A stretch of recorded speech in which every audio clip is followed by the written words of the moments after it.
I'm a 28-year-old guy, and I recently discovered that my 28-year-old wife had an affair with her former boss, a 35-year-old married guy with kids. We've been married for 5 years, and we were each other's first everything since we were high school sweethearts and even grew up as neighbors. Despite both coming from broken homes, we thought we created something different than what we saw growing up. However, now I'm questioning if I was naive this whole time. I work remotely, but my wife went back to in-person work. She works in a field with few women, often feeling like her job is a boys' club. Her affair partner, who was her supervisor at the time, was supposedly one of the good ones, looking out for her at work. Recently, she got promoted to a supervisor role herself, which came with new responsibilities, including occasional business trips. Last week, she went on her first trip from Wednesday through Friday. Before she left, we shared encouraging words. On Monday, she came home early, looking overwhelmed with a red mark on her cheek. She bruises easily due to her fair skin. When I asked what happened, she just wanted a hug. After hugging her, she confessed to an incident at work that completely shattered my world. She had closeness with her former supervisor during the business trip. I couldn't comprehend it at first. It felt like a cruel joke or a revelation happening to someone else. I stayed silent during her confession, shocked and unable to say a word. Cheating is a touchy subject for me, just like it is for many people. My own family fell apart because of my dad's affair. I caught him cheating and told my mom. Unfortunately, my relationship with my dad is now strained because he blames me for breaking up the family, and he's never forgiven me. My wife witnessed the pain cheating caused in my family, comforting me when we were teens. Now, she's the one who's hurt me by doing the same thing to us. Apparently, the man's wife discovered the affair and confronted both him and my wife at their workplace. It turned into a big scene with employees and customers around. The woman insulted my wife, calling her names and even slapped her. Other employees got involved, and the woman was escorted out of the building. Later, my wife called her older sister, who scolded her and insisted she confess to me about the affair. I still couldn't find the words, but my wife pleaded with me to say something. All I managed to ask was for her to explain what happened on the trip. She shared that on the second day, she went for drinks with other team leads for team bonding. As the night progressed, it ended up being just her and her former supervisor. He made inappropriate comments, kissed her, and things escalated to closeness. I couldn't handle more details, so I stood up, telling her to stop. When she reached for my hand, I moved away, asking her not to touch me. She broke down, apologizing and begging for forgiveness, claiming it was a huge mistake fueled by drinks. Despite her repeated declarations of love, I told her she needed to leave and call her sister to pick her up. She stood up from the couch, crying even more, and tried to hug me, but I moved away again. She pleaded with me not to end things, promising to quit her job and give me full access to her phone, suggesting we do counseling. I couldn't hold it together. I told her that if she wasn't leaving the house, then I would. Without stopping to pack, I went straight for the door. She grabbed my arm, seemingly trying to stop me, and kept begging, saying this can't be the end after everything we've been through. Despite everything, leaving her behind while she was crying tore me apart. It's because I love her, more than I ever thought possible to love someone else. But she broke me, tossing away our entire life and future. I ended up at my mom's house, where I'm staying now. Somehow, I kept my composure during the drive, but when I arrived, I just cried. I don't think my mom has ever seen me cry as a teen or an adult. The only person who's ever seen me cry is my wife. I told my mom what happened because I didn't know how to keep it from her, showing up like that. She was heartbroken. She and my wife always got along, and my mom treated her like a daughter. That was their relationship. She didn't pass judgment, but said I could stay as long as needed, and tried to offer some words of comfort. Since I left, my wife has been puff up my phone with calls and texts, but I haven't responded. The texts have mostly been begging me to come home, talk with her, asking where I am, and pleading not to give up on us. I feel so broken. I thought I knew what this pain was like, but experiencing it is different. I never thought my wife would do something like this. I always believed cheating meant the end of a relationship, but now I'm considering giving our relationship another chance, going to counseling together to salvage it. I keep thinking about our history, how much I love her, how we always felt like matching puzzle pieces, and how she was there when I thought I had no one. I don't know what to do or how to proceed. I'm at a loss. Update. This week has been incredibly painful. I feel like a helpless child again, witnessing my world crumble without my wife, who has always been my best friend and support. I was certain I didn't know the whole story, so yesterday I decided to reach out to the other betrayed spouse. I needed to hear her perspective for clarity, as she wouldn't have any reason to lie or withhold information. I found her Facebook account and messaged her on Messenger. She responded in less than 10 minutes and suggested a video call right away. I immediately agreed. Without saying a word, one look told me she was going through a similar hell. She mentioned that shortly after being escorted out of the workplace last Monday, she tried to contact me but couldn't find my details. One of the last things she said to my wife was a threat to tell me. As she said this, all I could think about was how my wife rushed home that day, and her sister told her that I needed to hear about the affair from her. I asked her if she knew more about what happened during the team lead trip, or if it was just a one-night stand and how she found out. What she told me confirmed my fears. The affair dates back to before the trip, with documented proof of intense emotional texts. All of this was shared with me through screen share, and it was tough to keep it together. She told me that back in January, she noticed her husband acting withdrawn and disinterested toward her. There were times she saw him texting my wife, which he brushed off as work-related. The day before the trip, she went to the job to drop something off her significant other had forgotten and found him in his office with my wife standing close together, joking and smiling. The whole atmosphere between them felt flirty. When they noticed her, they parted, and my wife's face looked panicked while her husband went over it all together. She felt certain something was going on, but didn't address it, wanting undeniable proof her husband couldn't escape from. After the trip, her significant other was more distant and dismissive. That night, she waited until he fell asleep and checked his phone, finding bosom texts between him and my wife. Before the trip, it started as emotional cheating, with the affair partner stating he couldn't focus at work whenever my wife was around. In these texts, it was clear the affair partner was the pursuer and aggressor toward my wife, but that doesn't really make a difference because she never shut down his advances. Some pre-trip texts involved the affair partner bashing his wife and going off about repeated collapses. It was just plain disgusting how he talked about her to my wife. He kept mentioning how maybe he needed a woman like my wife. There were texts from last Thursday night, with the affair partner inviting my wife to join the team for drinks, and texts the affair partner sent to my wife the following morning, revealing that they had closeness. At this point, there were no more replies from my wife after Thursday night. I didn't think it was possible for me to hurt any worse, but here I am. The other betrayed spouse said it took everything to stay calm, not wanting to wake her twin sleeping in the other room. She didn't wake her husband up or confront him immediately. She was done with him in her heart, feeling he had crossed a line he couldn't come back from. She was angrier than ever during their marriage, set on humiliating him like he had humiliated her. She faked her smiles, acted like everything was fine, and waited until Monday to expose him at work in front of peers, underlings, and customers. This confrontation had been brewing for a while. It was only a coincidence that my wife was at work that day. When the other betrayed spouse saw my wife with the affair partner and another employee, she decided to target my wife too. My wife tried unsuccessfully to get her to quiet down. The other betrayed spouse then said her husband showed no signs of remorse, only anger at her public outburst. I learned from her that the affair partner was fired the following day. After the confrontation, she also kicked him out of the house, saying one of the hardest things in her life was having to explain all this to her twins. I had an idea of what she meant because I saw my own mom have to do the same thing after my dad. She mentioned this whole ordeal revealed who her husband truly was, and despite her husband pursuing my wife, she believed my wife still had a role in the affair. As a woman, she expressed having no sympathy or respect for my wife. I assured her I didn't fault her for feeling that way, and she had every right to hold her perspective. Surprisingly, she apologized to me for her husband's involvement in the affair. I was momentarily speechless, and then apologized for my wife's part.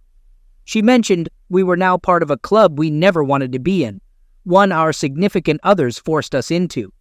She inquired about my wife and me. I honestly admitted I didn't know what I was going to do, but clarified that I wasn't currently staying with my wife. We exchanged good wishes, and before ending the call, we shared numbers in case we wanted to talk again. Every raw emotion was heightened during our conversation. I opened up to my mom about what I learned, and she refrained from expressing judgment. However, I sensed her disappointment in my wife. Part of me feels a strange satisfaction that her partner is losing everything, his job and family, and perhaps he's suffering. Yet, I'm not proud of that feeling, as a wife is losing her husband, and kids are facing immense pain. I also harbor anger toward my wife for betraying us, breaking our vows, and jeopardizing my health. We had closeness after her return from the trip, and the post-trip texts suggest no protection was used.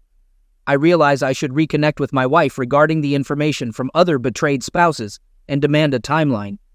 However, I feel even more lost than when I made the original post. It feels like I'm drowning. I suspected this might be the case, that in a moment where she could have disclosed the whole truth to salvage anything, she still chose to lie to you. I'm sorry. Update. I reached out to my wife, breaking the no-contact rule after finding out about her affair with a coworker. There have been comments and messages that are hard to see, but I believe they're necessary and come from a good place. It's been a week since the discovery, and I've been trying to process everything after talking with the other betrayed spouse. Sleep has been elusive, knowing my wife, my friend since childhood, had an affair. Stepping outside, I feel like an empty shell, thinking people may secretly be laughing at me. Has anyone else felt this way? I decided to break no contact to request a timeline. The plan was to go unannounced on Sunday, giving her another chance to be truthful. Some mentioned the affair partner might be at our home. It was painful to consider that she could be defiling the home we shared for most of our adult lives, but after everything, it wasn't far-fetched. I texted the other betrayed spouse for a description of the affair partner's car and explained why I needed it. After receiving the info, I drove back and looked for the affair partner's car, but it wasn't around. I went into the house to find my wayward wife alone on the couch. She was stunned to see me, with red, puffy eyes, like she'd been crying. I hated seeing her this way and had an urge to comfort her, but I recalled how we got here in the first place. It was confusing, almost not acting to help her. My wayward wife called my name with relief and moved toward me, but I asked her to stop. She did, then said she'd been worried about me and thanked me for coming back home. I asked if the affair partner had been in the house. She said no, but I searched the house, and she followed after a while, promising that he was never here. I found nothing suggesting the affair partner had been there. I asked if she had any contact with him. She admitted he left a voicemail, but she didn't call back and blocked his number, providing proof.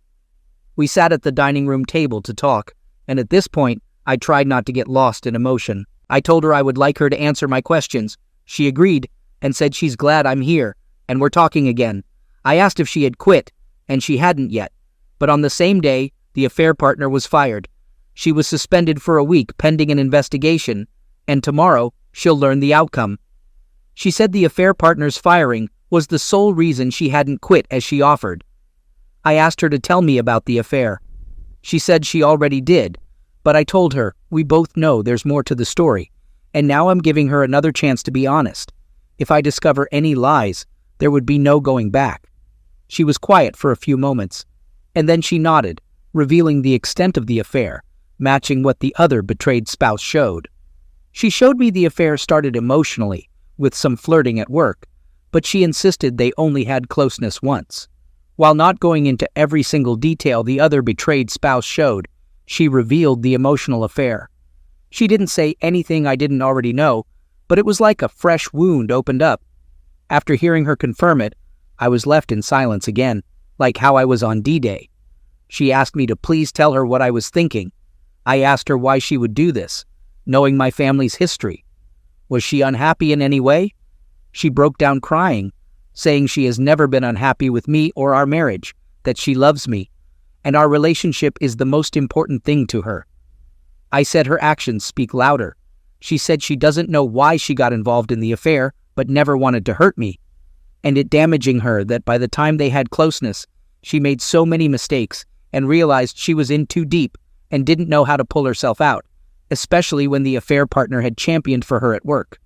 She told me the affair was no failure on my part. It's all on her. I asked if she felt forced by the affair partner, to which she said everyone loved him, and there was a boys' club mentality, and she froze up during closeness. She kept saying sorry, and if she could take it all back, she would. My emotions were slipping, so I tried to speed it along and asked why she would have closeness with me, which she initiated. She only said she felt so disgusted and guilty that she wanted to wash it away by being with me again. I told her she didn't wash anything away. All she did was endanger me to ease her conscience. She didn't have a response. She only kept crying. I then questioned her if she ever intended to tell me. She admitted she wanted to confess but was afraid because she knew that cheating was a deal breaker for me. Her plan was to fix it by ending the affair and cutting off communication with the affair partner outside of work. She claimed she stopped texting him after they had closeness. I inquired if the affair partner wore a contraceptive, and she disclosed that closeness wasn't planned. Because she froze up, she didn't mention protection to the affair partner. She expressed deep remorse, acknowledging that she'll never forgive herself and understands my right to feel hatred. The pain she caused me and the no-contact period have deeply scared her. She pleaded with me to give our marriage another chance, but I compared her to my dad, and that hurt her deeply. Although she insisted she was nothing like him, I questioned the difference. When she tried to take my hand, I pulled away. She argued that our situation is different from my parents and begged me to believe we can overcome this given everything we've been through.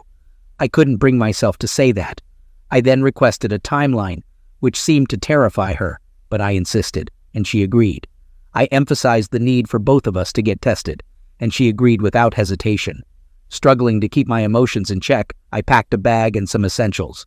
She pleaded for me to stay, willing to sleep on the couch, but I couldn't remain in the same house with her. She professed her love and apologized for everything, but I couldn't respond.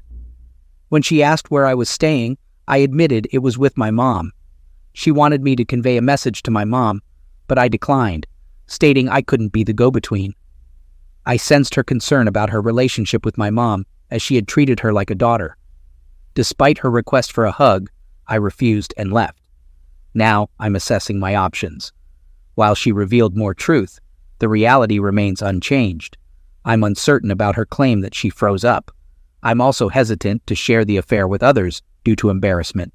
Currently, I'm taking it day by day and would appreciate any advice on how to proceed. The idea of freezing up seems unlikely to me. She still went through with it, and truthfully, they might have had closeness more than once. Doing so without protection feels uncomfortably bosom for a casual encounter. Am I mistaken? Update. I got the timeline from my wife, detailing her affair with her coworker. I've been maintaining casual contact with her.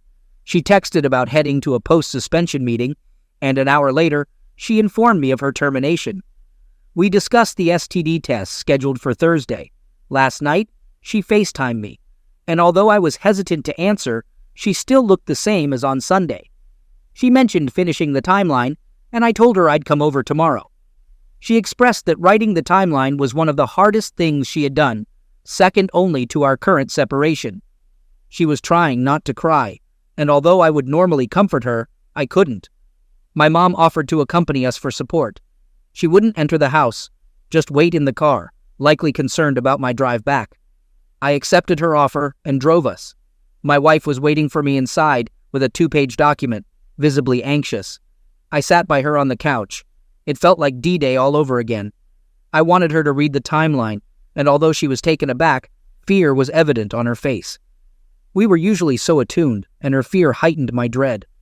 I said I needed her to do this for me, and after a moment she did. It was crushing on D-Day when talking to other betrayed spouses, when she admitted the emotional affair, and it still was. The timeline covered from my wife being hired through D-Day, detailing how her friendship with her affair partner began. The workplace culture and how the affair partner presented himself were different. He joked with the guys, but didn't go along with nonsense, keeping his department intact. Their friendship grew, and he started venting about his home life, with her as a listening ear. He probed about her life. She told him about her mom relapsing, and as he grew bolder, she wished she'd spoken up, but was blinded by the view of him being one of the good ones at work. Co-workers mocked her for being his favorite. She didn't confide in me because I was dealing with my dad at the time, and she felt her problems were minor, so she vented to the affair partner. This began the emotional affair, and now he knew about issues I wasn't aware of. It hurt to hear because we always kept open communication. There was nothing we couldn't talk about, no matter what was going on. She was my first priority, and I would have been there for her. We were a team, a pair. The affair partner started flirting at work, exchanging texts, and she reciprocated. He hinted at a promotion for her. After the promotion, he hugged her, their first physical contact, joking that she could thank him later. During a team outing, they broke off, and he vented about other betrayed spouses and his kids. They went to his room under the pretense of celebrating her promotion. He turned on music, talked about the view, pulled her close, and started dancing. He kept saying how pretty she was. Eventually, he kissed her, and she froze up. Emotions weren't there. The affair partner groped her, and it led to closeness. She didn't peek, and he finished quickly, saying it was a hell of a celebration. She fell asleep, quietly left to her room, went into the shower, and scrubbed her body repeatedly, but still felt filthy. She didn't sleep and cried, thinking of me. The next morning, there was only one meeting, but she didn't go. The affair partner called, expressing disappointment, and suggested staying another day. She was barely replying, lied about being hungover, and he offered to cover for her at the meeting. He tossed the idea of them staying behind another day. She was afraid to tell me about what happened because she knew how cheating was a deal-breaker for me. She devised a plan to end the affair by limiting communication with her coworker to work-related matters. Returning home early, she was overwhelmed with guilt when we reunited, but she pretended that everything was normal. On Saturday morning, she initiated closeness in an attempt to erase her actions, but the regret intensified as she had been with her coworker without protection.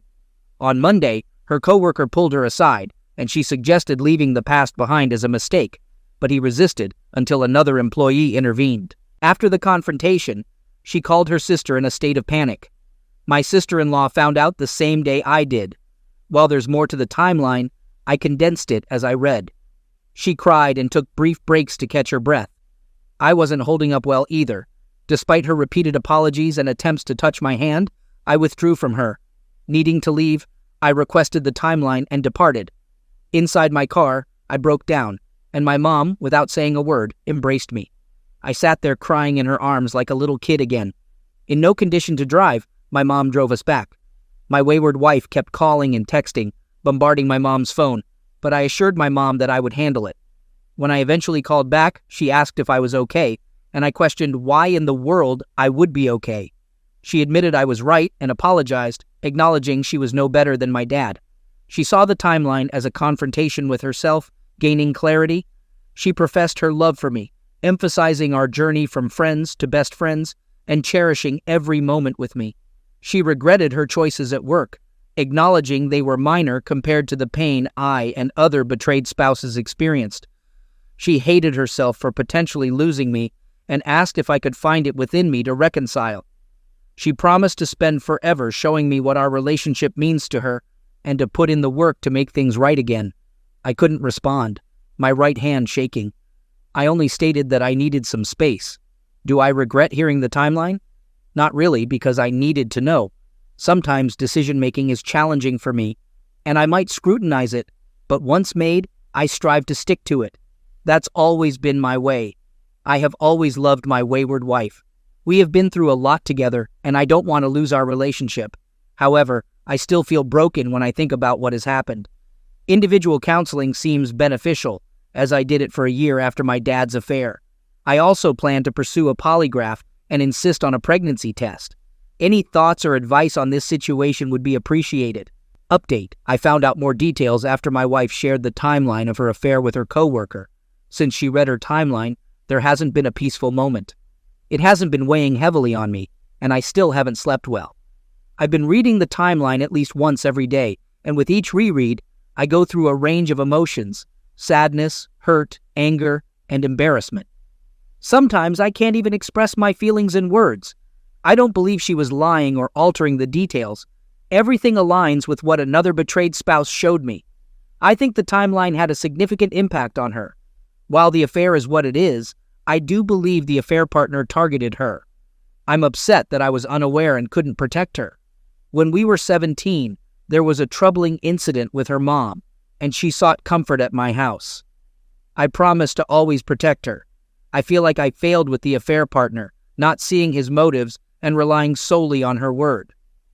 On Friday night, I texted another betrayed spouse to see if we could talk. I wanted her input and to check on how she and the twins were doing. She called. Just after putting her kids to bed, she shared the challenges and her focus on the kids. She mentioned a bitter divorce in progress. The affair partner acts like the wronged party, puffing himself up. He hasn't apologized and is living at an extended stay. She changed the locks to keep him out. I inquired about the affair partner's history, past cheating, misplay of power. She understood my concern, suspecting past infidelities without proof. She mentioned an allegation 5 years ago at his previous job, reported to HR for retaliation. Nothing came of it, and the woman was viewed negatively. She ignored the signs because she was pregnant. There wasn't another allegation, and he had a great reputation. It took me a moment to process this information. I asked if he gave her a timeline, but she wasn't interested, wanting a divorce. She suggested her attorney for a consultation when I'm ready. I took the info and thanked her. We talked briefly about life post-D-Day before ending the call. I felt more anger toward the affair partner. I believe he targeted my wayward wife, but she still had an emotional affair that grew, and I just feel deeply hurt, lost, and betrayed. I really hate all of this. Yesterday, I couldn't shake off what the other betrayed spouse said. My sister-in-law called, sounding troubled. She was worried about my wayward wife, believing she wasn't doing well and hadn't been eating. She asked if I had talked to her, but I hadn't since Thursday. My wayward wife has been respecting my request for some space. I didn't like hearing this at all. The thought of my wayward wife going through this and the days without contact or seeing her have been really tough. She asked if I could talk to her, but I had already decided to visit her. On the way, I stopped at a local restaurant she likes and ordered her usual meal to go. I went straight to our home without telling her beforehand. Part of me wondered if the affair partner might be there this time, but his car wasn't around. I found my wayward wife on the couch, looking like she was going through hell. Conflicting emotions hit me. Her choices brought this on, but I also wanted to comfort her. She sat up, surprised to see me. She moved to get up, probably to hug me, but she stopped herself. I showed her the food, telling her I needed her to eat. This caught her off guard, and she said I didn't have to, but I insisted. I helped her settle at the table, got her a drink, and she started eating. I asked about the affair partner, if he's been to the house. She said no. I asked to see her phone, and she handed it over without hesitation. While she ate, I checked her phone, but there were no new messages with the affair partner, and his number was still blocked. After she finished eating, I mentioned her sister's call, which surprised her. She promised she didn't ask her to do that, and respected my space request, but I said it was okay. I wasn't bothered by the call. She said I shouldn't have to rush home, but I insisted our vows matter. She started tearing up, saying she ruined us, hurt me, and betrayed me. She admitted she's angry and disappointed in herself. At this point, her words hit me deeply, and I broke down. She kept saying she didn't deserve me and tore herself apart. She said she must regret being with her, and I cut in, saying my whole life was wrecked. But I didn't regret her. I reminded her of our history, the time she saved me, and how I never wanted to be apart from her. Before D-Day, we just cried without saying another word. I told her I needed to go, and as I left, she thanked me, understanding my need for space. She's not giving up on us and plans to start individual counseling. I nodded. My first counseling session is scheduled for Monday, but I still don't know how to proceed or feel any less lost. Every imaginable emotion is wrecking me, and I feel trapped in a maze.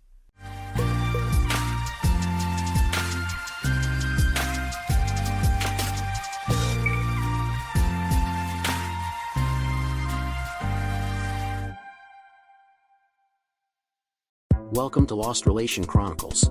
Laura Mason to see you, Mr. Williams. Damn. All right, Maria. Send her in. I stood up from my desk, bracing myself as Laura entered. She was a striking woman, close to 60, with an air of elegance. We'd known each other for years. My wife had worked as her husband's executive assistant, and we'd socialized many times. I had always held her in high regard, until recently. Mrs. Mason, please come in and have a seat. Would you like something to drink? Thank you, Ben, but no. So, it's Mrs. Mason now? To my understanding, you've been Mrs. Mason for over 30 years. Yes, but that's not what I meant. For the past 8 years, you've called me Laura, and now it's back to Mrs. Mason? Recent events have shown me that I misunderstood the nature of our relationship. I thought we were friends, but now I realize that wasn't the case. Using your first name didn't seem appropriate anymore. A hint of sadness crossed her face, the shift in our dynamic obvious. I assume one of those recent events is finding out your wife is my husband's mistress? And that you encouraged it. Is that why you're here, to talk about this? She's struggling without you, Ben. She's barely holding it together, and it's showing in her work. That's not on me, Mrs. Mason. If anything, that falls more on you than it does on me, and even more on Kathy and Roger. Will you at least listen to what I have to say, to let me explain why this doesn't mean anything? See, that's the damn problem, I said in a raised voice, suddenly angry. Everyone's trying to convince me that it doesn't mean anything, that I should just be okay with my wife screwing her boss. Well, I'm not, and I never will be. Is that in any way unclear? Can I at least explain then? Kathy has told me that you won't let her explain, at least not the whole story. Would you let me? I thought about it, and decided I could maybe use this to my advantage.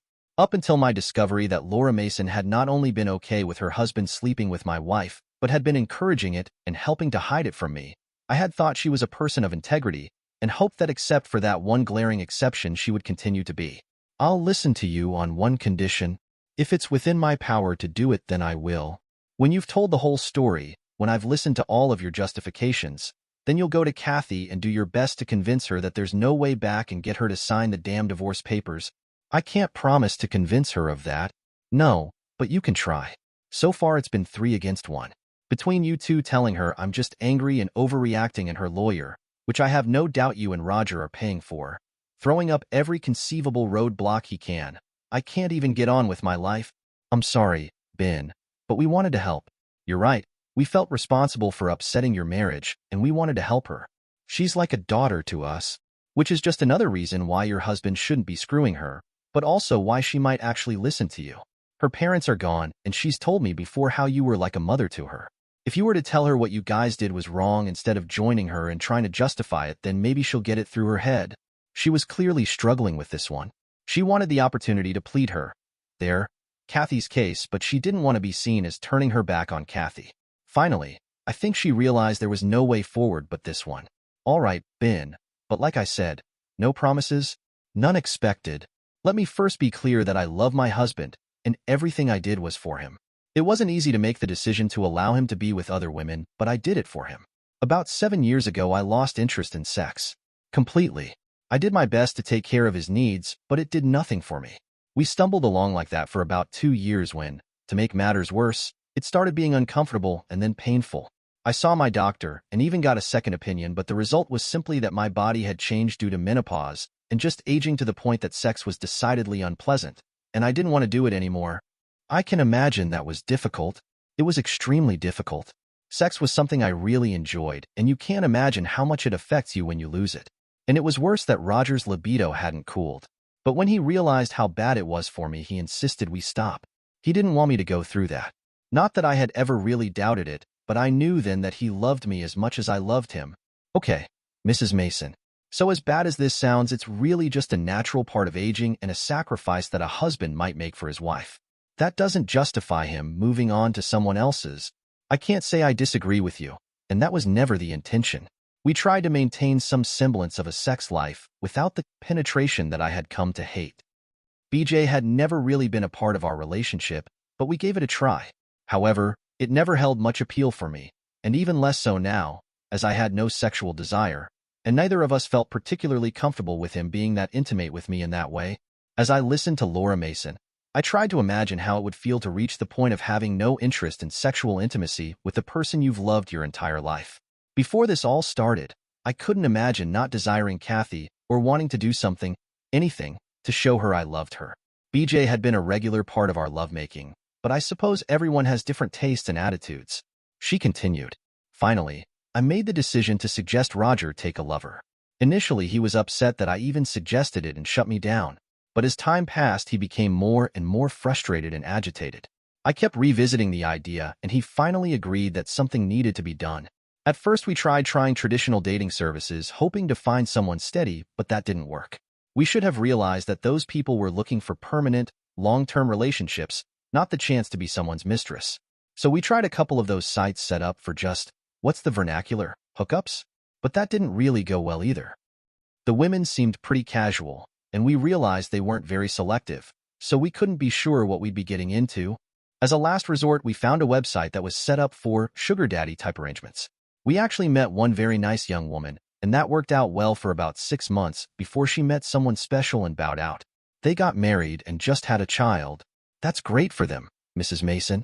I'm happy for them, really. But can we get to the point here? I'm almost there.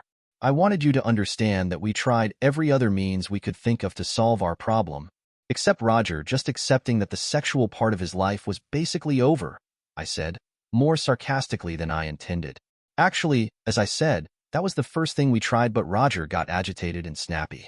Now, Kathy was aware of what we were doing and even assisted us, and by that I mean she made dinner reservations for Roger and his dates, gave him dating tips, things like that. As I said, she was like a daughter to us and we were all very close, so we talked to her about it and the problems we were having.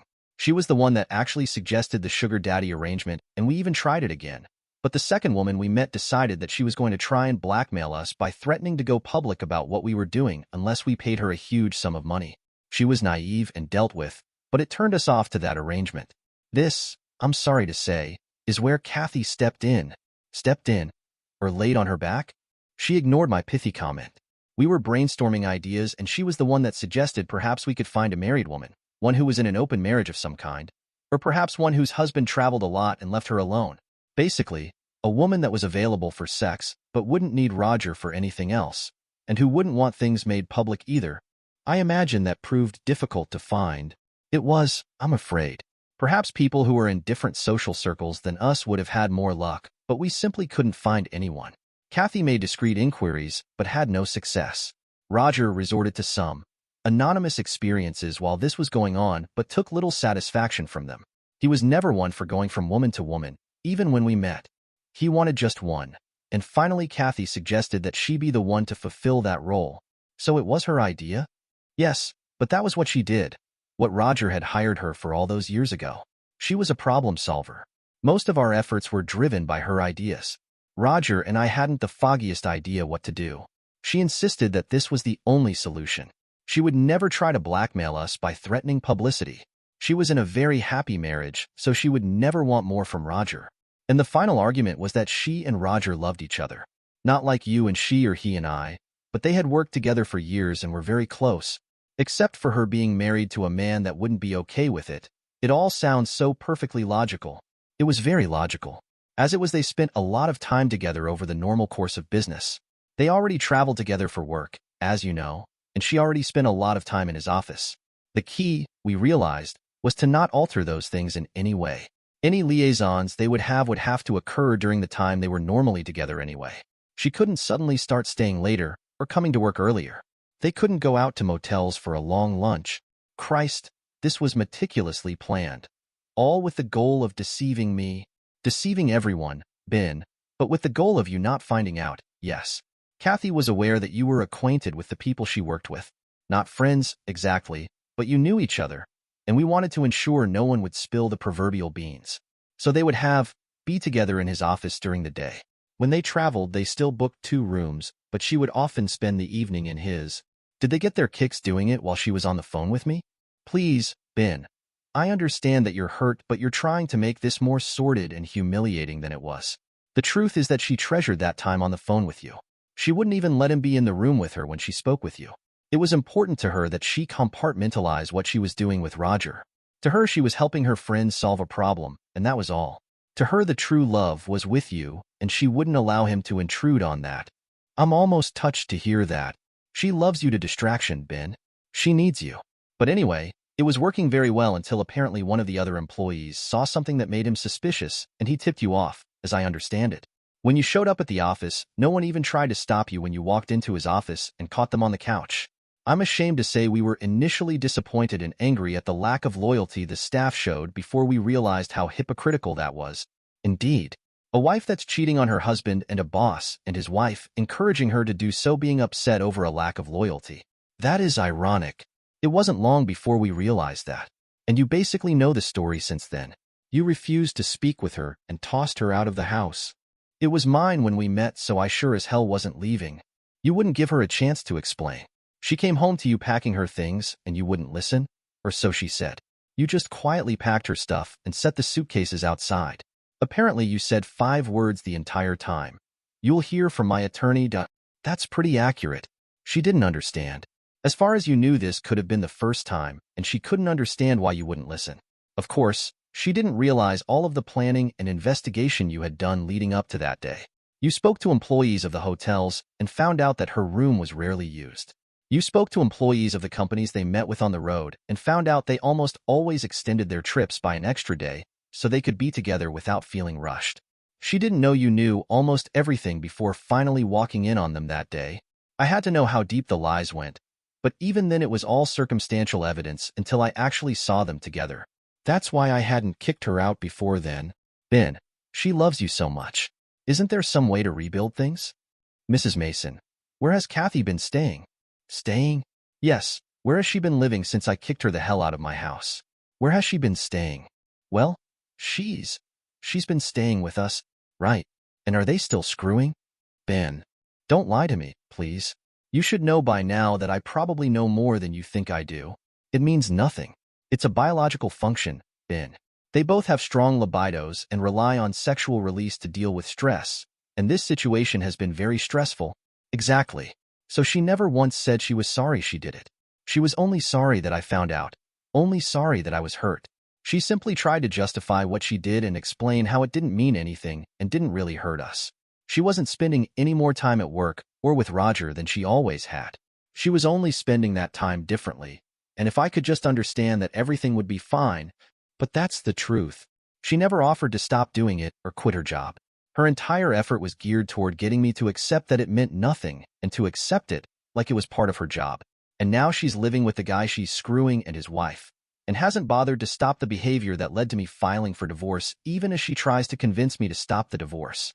It's like she's completely delusional. She loves you and believes that you love her enough to believe what she says and be understanding about it. Don't you love her anymore? Mrs. Mason, you've been married a long time. You probably know that love alone can't sustain a marriage. There must be trust and respect, too. Those are the 3 pillars of a marriage, really of any successful relationship. You can maybe lose one. Things would be wobbly, but might still stand. But lose 2 of the 3, and the whole thing comes tumbling down. So while I do still love her, those other pillars are gone, and they can't be rebuilt. I can wait as long as she can if I have to, but if she truly loves and cares about me, then she'll accept that there's no chance and she'll let me go. Please try to convince her of that. Ben, please. Mrs. Mason, I did as I promised. I listened to everything you had to say, and I'm simply not willing to give her another chance. A one-time mistake I could get past, but this was calculated and deceptive, and went on for a very long time. There is absolutely no chance. I expect you to keep your promise to me. I'm sorry things have worked out like this, Ben. It was never our intention to split you 2 up. She loves you more than I can express, and losing you for good will be positively devastating. But I will keep my promise.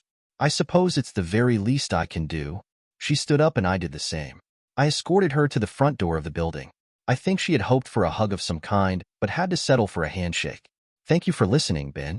At least I can tell her you know the truth. The truth as she sees it anyway, I responded. She smiled and gave me a little nod before turning and leaving. I hoped this would be the final hill to climb and that things would finally go smoothly from here, but I wasn't optimistic. I returned to my office and closed the door, burying my face in my hands. I wasn't crying exactly, but I did have that hazy feeling you get in your head when you're about to. Despite the relative calm I had maintained while talking to Laura Mason, the entire conversation had been an emotional roller coaster, and I was suddenly exhausted. My reverie was broken by the door opening. Everything all right, Ben? I looked up at Maria, our departmental assistant, who was about 5 years younger than me. She had a curvy figure and long, straight blonde hair, usually pulled back in a ponytail. On the occasions we got close, she'd sometimes let it fall around me, knowing how much I enjoyed it. I'll be okay. That was the a-hole's wife. She wanted to explain. When she gave me her name, I figured that's who she was. She tried to convince you to take Kathy back? Of course. But she used the same tack that Kathy tried. It didn't mean anything. You didn't lose anything. So where's the harm? She promised to try and get Kathy to sign. We still on for tonight, or was it too much? I can call my folks and reschedule. No way. I've been dying to meet your parents, and I'm not waiting any longer. I'll be fine. She came over and settled onto my lap, giving me a gentle kiss. My hand drifted to her left side, and I stroked her softly until I felt her respond. Better stop that, unless you're ready to take me right here on the floor. Don't tempt me, I replied, smiling. Do you think she'll have any luck getting Kathy to sign the papers? Our wedding date is getting closer every day. I know, baby, believe me, I know. But even if she doesn't, I can tell the judge is getting tired of the delaying tactics they're using. I don't think it'll be a problem. She smiled and stood up, glancing back to check that my office door was closed. Then, with a playful grin, she lifted her top and leaned in close, pressing her soft skin to my face. I obliged, giving each side equal attention. She always joked it was to keep things balanced. Moments later, with a wink, she was gone. For the record, while I had known Maria for 3 years, we only started seeing each other 6 months ago, which was nearly a year after I had walked in on Roger and Kathy and then started divorce proceedings. Even though Kathy and I were still married, neither I nor the law saw what I was doing as adultery. Laura Mason's change of heart ultimately led to the outcome I'd hoped for. Kathy initially resisted but seemed to realize that even knowing the full story wasn't going to bring me back. Reluctantly, she signed the divorce papers and waived alimony. She earned a good salary and didn't need the money. In the end, she showed a bit of consideration. Kids had never been part of our lives, mostly because her career always came first, with frequent travel keeping us both busy. So, we simply never got around to it. She has made Roger Mason, and to a lesser extent Laura Mason, her full-time life. She still works for him, and presumably is still his mistress. And as if to drive that point home, she still lives with the Masons as well. Like I said, full-time. That's really all I know about them, since I've strived to avoid them since the divorce was final. Maria's parents apparently thought I was okay, and we've been married nearly 3 years now. She's due any day now with our first child and quit working 3 months ago. I make enough to support us just fine, and neither of us wants our child raised by others. I'm hoping for a girl, and Maria was kind enough to agree with me. I suppose we'll see. I wish I could say I don't love Kathy anymore, but I do, if only a little bit.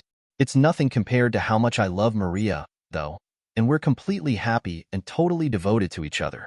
And even though it was after we were married, I did finally take her on the floor of my office. Dear listeners, please share your thoughts in the comments section below, and don't forget to like, share, and subscribe. My mom is engaged to a guy named George, and they want their wedding to symbolize the creation of a new family unit with me, teen female, and mom and George and his 3 kids, ages pre-tween, young grammar schooler, and kindergartner. George's ex-wife dipped and has not seen her kids since the youngest was born. My dad died 4 years ago. Mom and George have been together for 3 years, and we've lived together for 7 months now. Mom, George, and George's kids are happier, and my mom is happier than she ever was, something she said. I don't think she and my dad were happily married when he died. Anyway, like I said, they want to celebrate the family unit that they're creating and talk about how great it is, how we're all so happy with it, and feel like we've become such a solid unit. My mom and George wrote this speech for me to give at the wedding in a few months, and they wanted me to read it. They said they took care of writing it because they could put words together better. I read the whole thing and couldn't imagine myself reading it. Some of the quotes from the speech are, "I'm so happy our family is finally whole and legally recognized. I wouldn't change a thing about my life because it's brought us all here. Our family is the best thing to happen to me. I cannot imagine life being any better than it is right now, standing here among the people I love most in the world.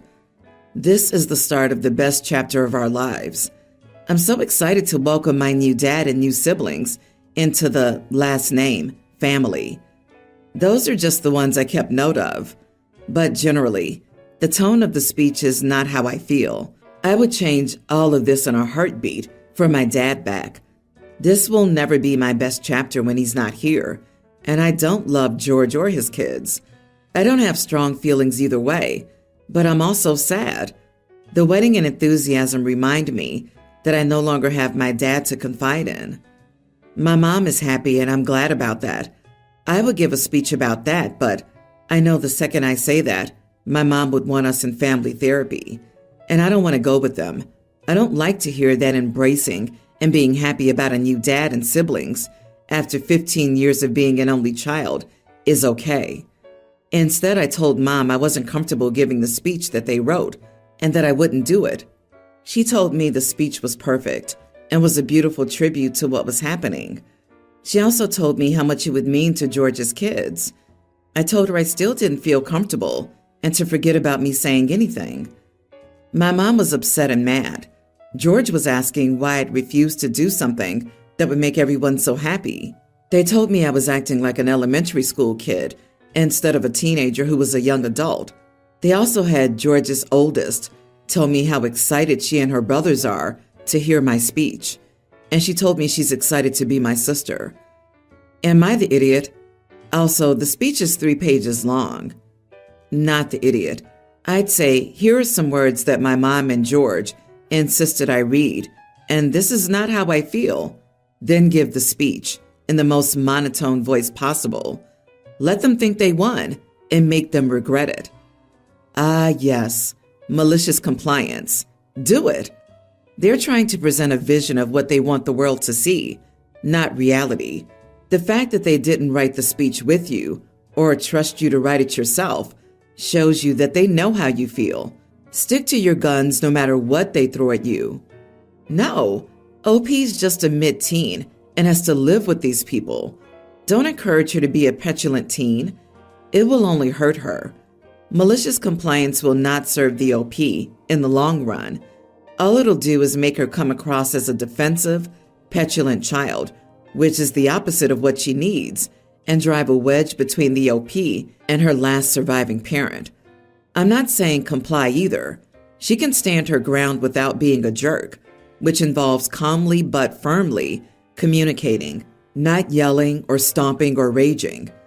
OP, while I get the appeal of some petty revenge type advice, there is better advice. Is there another adult in your life, an aunt or uncle or grandparent, that can support you here? And talk some sense into dear old Mom and George. I think another obvious solution is that whoever wrote the speech should read it. Simple as that. Sister-in-law married my brother 10 years ago. They each had a daughter, both 18 now, from different relationships. My niece was excited by the idea of a sibling and a bigger family. She used to ask her dad to give her a sibling when she was still in preschool, and while she stopped asking, the wish remained. The fact that she thought her stepniece was the coolest and best person ever made the excitement more palpable. But it was clear from early on that my stepniece did not view my niece in the same light. The girls were very different, and very early on, my niece became very demanding of my stepniece's time. Sister-in-law and my brother were very eager to see them spend time together, so they encouraged my niece's demandingness and would scold my stepniece for wanting to make friends over her sister. I became concerned about how demanding my niece was being. She wouldn't even ask stepniece if she wanted to do something. She would tell her, and neither my brother nor sister-in-law batted an eyelid. My stepniece would say no, and my niece would tell her that that was not an option. So I spoke about my concerns to my brother, and he told me he knew it was going to push his stepdaughter away in the future, but he also knew how much my niece wanted a sister and how much his wife wanted her daughter to accept her as a sister, so he wasn't going to get involved. A confrontation happened between sister-in-law and stepniece a couple of years ago that the rest of us were made aware of. Sister-in-law told stepniece that she would need to get used to having her sister in her life because when she grows up, she'll have to make time for her, which is good practice for that. Stepniece told sister-in-law that she could just not see her at all, and sister-in-law said that that wasn't a possibility and she would always be a part of the family. My stepniece turned 18 in July, and she moved out of my brother's and sister-in-law's house and has not been to visit or keep in touch with them since. My niece has tried to talk to her over DM or call, but she's ignored her, and maybe even blocked her in places. The only people this seemed to surprise were my sister-in-law and my niece. My niece cried for days and said she didn't understand, while sister-in-law grumbled for months. But during Christmas, it was at an all-time bad, and she showed up to the family celebration we had on the 30th and was blasting her daughter to everyone and saying how surprising her actions were. A lot of the family moved away from her, but when she sat down next to me to do her vent, I told her only she and my niece were surprised, and the rest of us saw her daughter's actions coming a mile away. I brought up that their step-niece had even told her what she'd done 2 years ago, and she didn't believe her. Sister-in-law called me insensitive and told me nobody could have known that a teenage girl was serious when she was having her little temper tantrum. She said most kids would never want to be away from their siblings or their families like that, and it's cruel for me to lie and claim otherwise. Am I the idiot? Not the idiot. Step-parents like her destroy their families by trying to force them to become more perfectly bonded than is reasonable. Every day here, there's a story of clueless parents trying to force stepkids to love their new relatives. Every day it ends in disaster. Every day parents try to force their new family to blend into the fantasy family they imagine. You said the simple truth that she needed to hear, and somehow that makes you the bad guy. These people, you can't reach them, and you can't reason with them. Your sister-in-law was so focused on getting her happily ever after that she turned into the evil stepmother for her own daughter. And worse, she was flat out told the consequences of her actions, and now she's all surprised that it's come true. Not to mention that there's no way your brother kept his mouth shut all those years unless she'd already shut him down. She doesn't get to rewrite history or paint her daughter as the bad guy because she failed. The crap talking isn't going to help because some of that family's still in touch with your stepniece and is going to let her know what's going on. I, 28 female, love to bake, and I'll often make cakes and stuff for friends, and since I met my in-laws in 2018, for them as well. My sister-in-law asked me to bake her daughter's birthday cake for her birthday this weekend. This was back in October, and we discussed what she wanted in detail. It's not my first time making her cakes, but it is my first time as her sister-in-law officially, and where I felt like I was truly part of a family. 3 days ago, I was out grocery shopping, and I ran into a family friend of my in-laws. This person is not someone I like very much. She's a horrible gossip and seems to have some malice while sharing gossip about others. I try to be polite to everyone, and normally I don't talk to her, but she stopped me and went out of her way to ask me when my husband and I were having kids. Then she mentioned me being a foster kid and an affair baby, and she did it in a way that was meant to come across as actual concern, but was her being intrusive and cruel. She mentioned that my in-laws and sister-in-law were concerned about our kids not having anyone. I told my husband when he got home from work, and I was a mess. It might seem dumb, but I felt like his family betrayed the trust I put in them, and they did the one thing they were asked not to do, which was tell people about my history. It's not something I want to broadcast to everyone who knows me. My husband confronted his parents and his sister, and they said they only mentioned it to a few close circle people, and they defended it when my husband said that wasn't okay. Sister-in-law said it's not like people wouldn't find out eventually, and he asked her how they would find out if we never told them. My history is that both my parents were married to others and had children with their other spouses when they had an affair. I was the result. Both sets of first children were technically adults or close to it when I was born. The day before my 5th birthday, we were in the car together and it crashed. Nobody in either of my parents' families wanted me, and I was brought up in foster care for the rest of my life. I never found a family.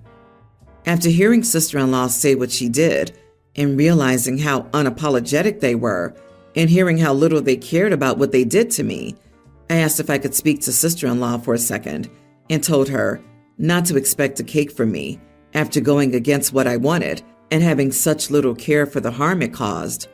She went crazy and said it was only 3 days until the birthday party, and my husband backed me up and said, "So what?" She and their parents were blowing up his phone so badly that he had to block them. And I worry that I'm a bit of an idiot for saying no with such short notice. Am I the idiot? Not the idiot. They treated you like family to your face and were willing to have you bake cakes for them, but they couldn't help but share your personal backstory with others after being told explicitly not to. It is a massive violation of trust, and I'm very happy to hear that your husband is backing you up and setting a boundary with his family. I'm also very sorry to hear that you're going through this. It must be heartbreaking. You know the old saying, two can keep a secret if one is dead. If you tell even one other person, you probably tell all 10 of them. In-laws can easily order a grocery cake with her name and icing with as little as 2 days' notice. I've done it before. If they aren't organized enough for that, they can get a generic grocery cake with 1 day's notice. The whole bunch of in-laws sounds terrible. They honestly expect you to respond to their cruelty with kindness? That's messed up. Go low or no contact with those trolls. Agreed. Family is what you make of it. Your husband is a rock star, and he's just proven how much he cares about you. The bad place would freeze over, and the sky would turn purple before I trusted my in-laws again. Sister-in-law betrayed you in the worst possible way. I'm so sorry. Honestly, my words are insufficient. I wish I could hug you. OP, kudos for your husband to take your side and defend your honor. He should be the one to get that cake instead. My parents recently put down the rule, no dinner until 1.5 hours of violin practice is completed, since they realized I, a female teen, rarely ever practiced violin, and if I did, it would be only for 30 minutes. I absolutely hate playing the violin. The last time I asked them if I could stop playing the violin, they said they'd ground me for a year, but they kept extending it past 3 years. People have recommended I try playing songs I like, and I tried, but then I ended up hating the songs. I'm not generally lazy. I'm quite good academically and physically. Around a week ago, I refused to practice violin and skip dinners. My parents never thought I'd choose that option and are extremely mad. They've taken away more things recently, such as books, art supplies, one of my hobbies, soft toys, I'm still very attached to them, and breakfast, not that I ever ate it, clothing besides one basic outfit, and my school uniform, etc. I'm still refusing to play the violin. I've spoken to my friends about this, and they just told me to give in to their demands. Am I the idiot for refusing to play the violin? Edit. Yes, I'm Asian. Not the idiot.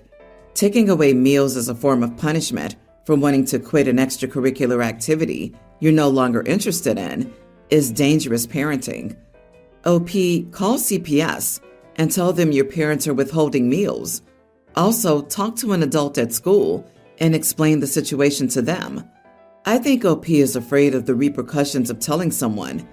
If CPS comes to investigate, parents put on their best behavior, and OP is not immediately taken out of the home, there will be a wrath rain down once the CPS is gone. Coming from a similarly abusive Asian home, that's why I was afraid and clenched my teeth until I was 22 to move out and then go no contact. Oh, honey, they've totally ruined the violin for you. They've drove you to hate it by forcing it on you. You cannot force an instrument or sport on your children. The role of the parent is to provide opportunities for music, sports, dance, etc., and then encourage their child if they decide to take it up. Forcing a child to participate is the quickest way to kill any interest for life. It's horrible what they're doing and punishing you like that. Music has to be a choice, a personal one, something you love and look forward to. It's not torture. I'm so sorry. They're despicable. My girlfriend, 29, and I, male 29, were going to host Thanksgiving dinner last year. We had everything planned, and we invited our closest family members, her parents, my siblings, and my sister's family. Unfortunately, we had some health issues concerning my girlfriend's pregnancy. Even though she was 31 weeks pregnant, just a few days before Thanksgiving, she had to have an emergency C-section. I won't go into too much detail with that since it's irrelevant, But the thing is that we canceled dinner, and my girlfriend and our baby had to be in the hospital for a bit. My girlfriend and I decided to stay home during Christmas and New Year's Eve dinner too, as she was still recovering from the surgery, and we honestly didn't feel like doing much. However, since she's feeling better now, she thought it would be a good idea to have a family dinner to make up for all of our missed holidays this year. Long story short, we planned a dinner for yesterday. My girlfriend and I are vegan. Usually she doesn't mind being around cooked meat too much, but we prefer not to have it in our home.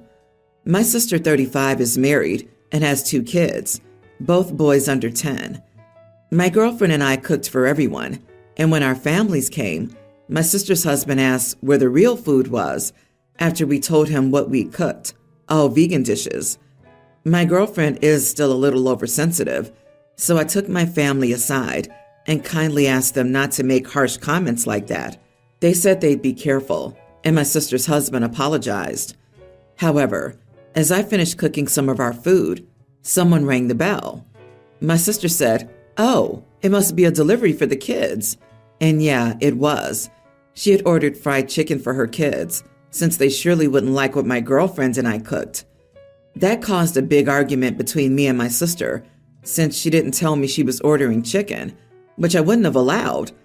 The discussion escalated, and I ended up asking my sister and her family to leave after that. My parents also got upset with me and left.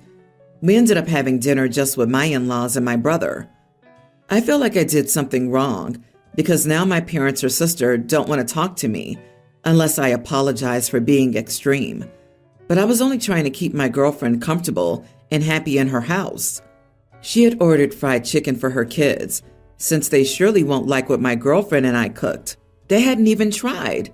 This is so rude. And what is wrong with having your kids eat vegetables?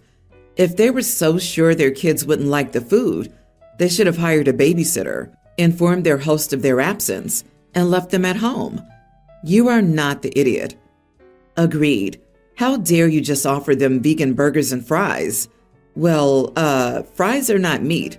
It sounds like the kid's mom is the biggest problem, and she seems unwilling to have them try new food.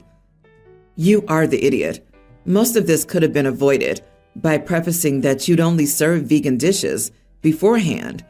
It's generally polite to inform your guest of the kind of food you're serving beforehand, regardless of whether it's vegan or not.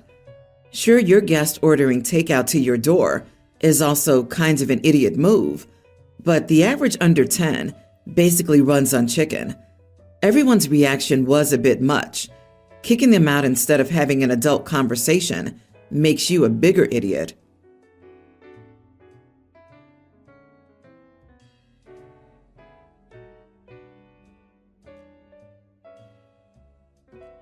My wife wanted an open marriage. I refused, and she ended up cheating on me in our bedroom. Damn it, I should have seen it coming. With some foresight, it would have been obvious, like 2 trains on a collision course. But I wasn't paying attention. I could blame it on one train hiding in a tunnel, but all the warning signs were there. I was just too smitten with the girl to notice when the other train came roaring out. I was completely blindsided. Enough with the metaphors, let's get to the point.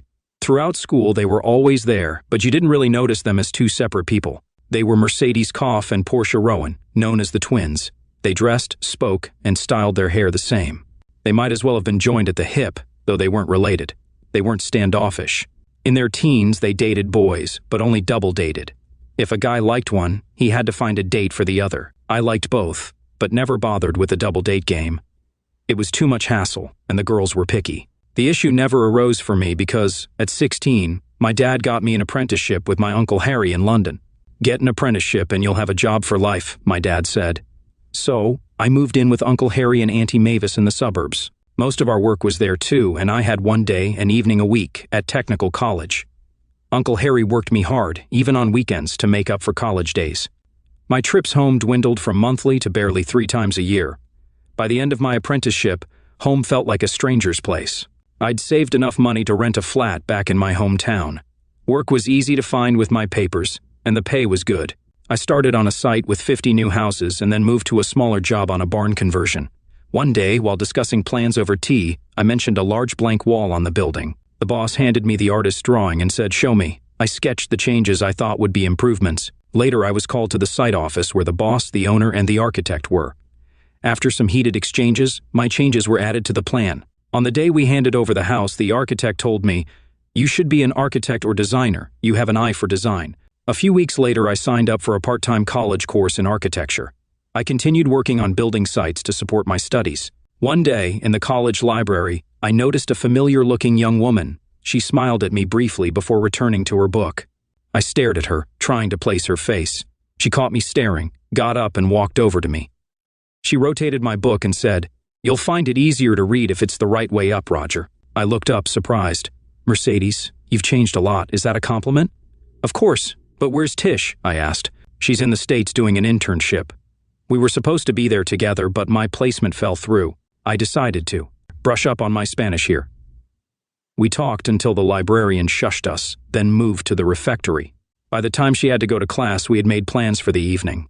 I drove her home in my old van since I was doing some side work and needed it for my tools. When I pulled up outside her upscale house, I wondered what her parents thought. We sat in the van chatting about school until I asked her out for the next evening. Her reply hinted at something I missed at the time. "That would be nice, Roger. I haven't been out since Tish left."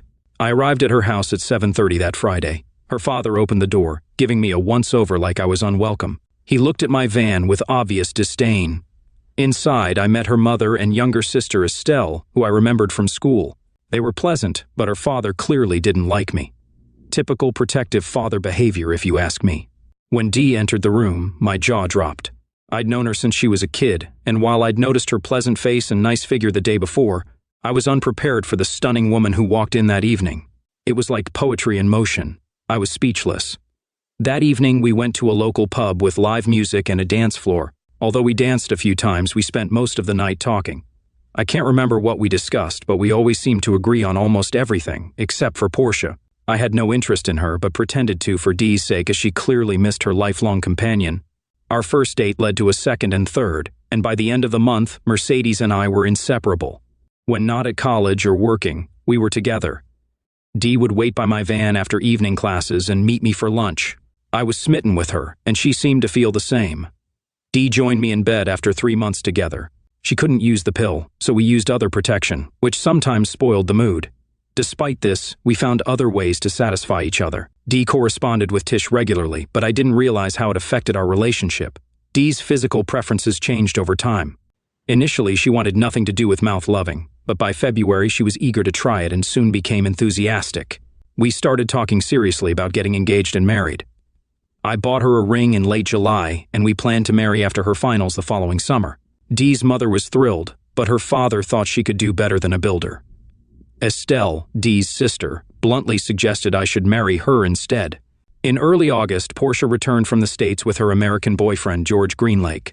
I didn't like him. He was brash and a know-it-all. One evening, I came home to find Dee in my flat looking distressed. There were 3 coffee cups on the table. When I told her I'd change quickly so we could go out, she blurted out, "You can't go in there yet. Tish and George are using our bed." Like hell they are. An apt statement from me. Actually, I believe in the saying that an Englishman's home is his castle, and the most personal item in my home is my bed. This likely stems from returning to my parents' house from Uncle Harry's to find a lodger sleeping in my bed. I think they heard my outburst because Portia and George entered the kitchen a couple of minutes later, still getting dressed. Despite their apologies, they didn't change the sheets or make the bed. Dee assured me they hadn't asked her permission. From their behavior, I believed her. They acted as if they were the most important people in the world. While George was in the country, the 4 of us hung out.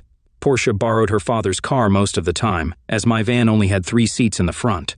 I refused to ride in her father's car because George drove. Once they were away from her house, Dee always rode with me.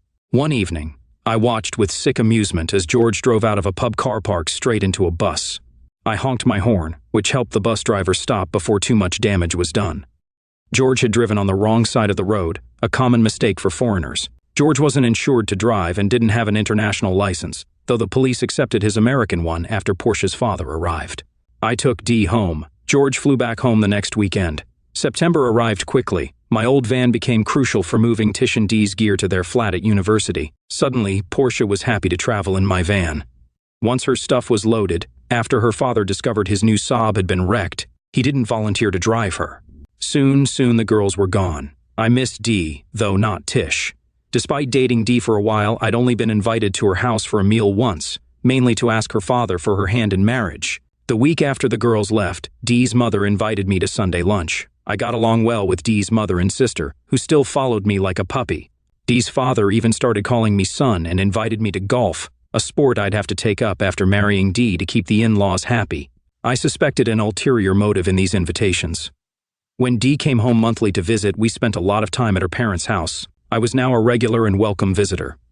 Most weekends, Tish joined us, talking about George and her plans to marry him after graduation. Tish often came home with Dee, spending most of her time wherever Dee was, including my flat. By Christmas, wedding plans were in full swing. Dee's mother and Estelle were organizing everything, with Dee and me agreeing to their plans. Dee's father was footing the bill. I'd ask, "Are you all right with this, Frank?" He'd nod and say, "Wait till it's your turn, son, only have boys." He wasn't a bad guy. Estelle saw our marriage as a rehearsal for her own big one. Frank would raise his eyebrows whenever she said that. Everything was going great until just after Easter, when Portia got dumped by George. He left her for another girl, confirming he was an insensitive idiot.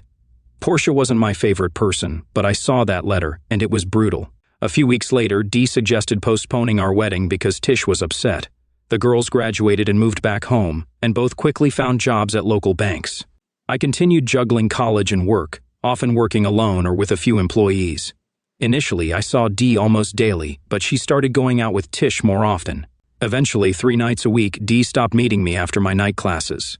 We postponed our wedding to after Christmas, then to Easter. I was patient, but it seemed we had to wait until Tish found a new boyfriend before Dee would marry me. In early December, I went to pick Dee up around 7:30, but she and Tish weren't home and hadn't called. I found her car at a pub on the outskirts of town. Inside, Dee and Tish were with some guy, engrossed in his nonsense. I sat across the room and watched them eat and chat, noting Dee was drinking non-alcoholic drinks. When they left around 9, Dee spotted my van. She came back inside looking for me. "Roger, how long have you been here?" she asked. "Since about 8. My fiancé stood me up, so I had a quiet drink," I said. "Why didn't you join us?" she asked. "You didn't want me along, did you? If you had, you would have called. Was it a fancy menage a trois or something?" I replied. "How can you say that? Rodney invited Tish and she didn't want to go alone," Dee said defensively. "Why no call to me or your mother?" I demanded. "I forgot," she said. "Well, I forgot to tell you I was here. Now drive your friends home and drop the idiot off first." "I don't trust him," I instructed. "Who are you calling an idiot?" he demanded. You slimy git," I retorted. He bragged all night about being tough, but when we took it outside, he ran away after trying to slam the door in my face. "Did you have to do that?" "Tish liked him," Dee demanded. "I didn't do anything. He talked himself into a corner in a fight, then ran. I just went out for a drink after getting stood up. Good night," I said. I returned to the bar to finish my drink. Dee came back inside for a minute to whisper with Tish, then they left. The next evening, I didn't pick Dee up as usual. She let herself into my flat around. "Why didn't you pick me up? We were supposed to see that film," she asked. "Oh, I forgot," I replied. "Don't talk rubbish. This is about last night, isn't it?" she accused. "It's about us and your friendship with Tish," I clarified. "What does Tish have to do with it?" she asked, confused. "Everything. If she weren't around, we'd be married by now, but you've postponed our wedding because Tish hasn't found someone. I'm not waiting anymore. The wedding is in February, or it's off, and you'll see Tish only 2 nights a week. The evenings I'm at college," I stated firmly. "You can't make demands like that," she protested. "I can. I'm supposed to be the guy you want to marry, but you worry more about Tish. Think about what you really want, and tell me tomorrow night. If you're not here by 9, it's over. You can keep or sell the ring," I concluded. Dee tried to change my mind, but I was done waiting. When I got home from work, Dee's house was calling nonstop. I ignored it. At 9, I left and went to a friend's flat to watch mine. Dee arrived with Tish and the guy from the pub. She searched my flat, found it empty, and then they all left. Dee returned alone later. My friend suggested I talk to Dee, but I felt she had made her choice. Around midnight, Dee came back with Tish. Neither of them left by morning, and I couldn't leave my friend's flat without being seen. I wanted them to wonder where I was. They were likely waiting me out, knowing I'd need my van. I called a guy who worked for me and had him drive my van to the site. The girls chased the van, thinking I was driving. Then I got into my car, which Dee didn't know about. I drove to a house I'd bought for our married life, still under construction. Every time the wedding date was pushed back, the work on the house was delayed. I stayed at the house overnight, The next day was a college day, and I couldn't miss it. Despite the progress on my building projects and the good income, I still aimed to become an architect. Having the car that Dee didn't know about saved me that day. I saw both girls at college but avoided them. If Dee had been alone, I might have spoken to her, but Portia's presence deterred me. That evening, I called the flat. Brian had told me that Portia had left Dee alone. "Roger, where are you?" Dee asked. "That's none of your business," I replied. "Roger, I'm sorry, but I couldn't let Portia go to that concert alone." But she wasn't alone. She had that guy with her. Or was he with you? "He's Tish's boyfriend, you know that. I'm your girl. You were not anymore." "Did you tell your mother to confirm the February wedding date?" "No, I didn't. You were acting so strange." "You're the one acting strange. Last night was your chance to choose between Portia and me. You chose her. It's over. The engagement and wedding are off. Goodbye, and please leave the flat tidy. I don't live there anymore, as you've probably noticed." "Where are you living, Roger?" "In the house I bought for our wedding. But you chose not to live here with me. Goodbye, Dee." I hung up. The next evening, Dee's parents visited me. They knew about the house since I discussed almost everything with them. Although my relationship with Dee's father was always tenuous, they kept my secrets about the car and house. They understood my position and hoped Dee's affection for me would separate her from Portia. That didn't happen. It was a sad parting, and they wished me well. They never told Dee about the house or their visit. They believed Dee would always be under Portia's influence. Dee tried to talk to me over the next few months, but was always with Portia. I refused to speak to her in Portia's presence. Dee still told people we were engaged, which caused problems. I was trying to move on and started dating other girls, though not very successfully. One girl who wanted a serious relationship overheard Dee claiming we were still engaged. This led to a confrontation. After that, I never heard any more claims from Dee about our engagement. Time passed, and at the end of that college year, I abandoned my dream of becoming an architect. Officially, it was because my building business had taken off, which was true. I had built a reputation for quality work. However, the real reason was that Dee had enrolled in a design course. I needed seeing her name on the list made me decide not to register. Instead, I focused on my growing business and quickly became one of the most respected small builders in town. I didn't see much of Dee or Portia. Estelle visited occasionally, hinting she could replace Dee in my life. While I liked her, I knew it wouldn't work because I'd always be running into Dee. Nearly 2 years after breaking up with Dee, I reconnected with Shirley, an old school friend. Shirley was fun to be around, and we quickly fell in love. 8 months later, we married in a small ceremony. Soon after, Shirley was diagnosed with cancer. It went into remission after chemotherapy, but we always feared its return. Over the next 5 years, I focused on Shirley and my business. Despite her illness, Shirley gave me 2 wonderful daughters. In our 5th year, Shirley's cancer returned aggressively, and chemo was ineffective. She chose to stop treatment and spent 3 more years with us before passing away. Our daughters, 6 and 7, supported me through the funeral and wake. Shirley had prepared them well. My company had done renovation work for Shirley's church, including rebuilding a wall and reserving a grave plot near the church's main door for her. Although not religious, I wanted Shirley's grave to be in a lively spot. One day, I'll join her there. At the house after the funeral, I was surprised to see Dee's father, Frank and Estelle. They offered their condolences and explained that Dee's mother was ill in the hospital, which is why she couldn't attend. A few days later, I visited her in the same ward Shirley had been in. Although she was recovering, I never learned what her illness was. Catherine, as she insisted I call her, asked me to bring my daughters to see her when she got home. Apparently, she had spoken with Shirley often during her last days. Catherine told me that Dee was no longer living at home, so there was no risk of running into her.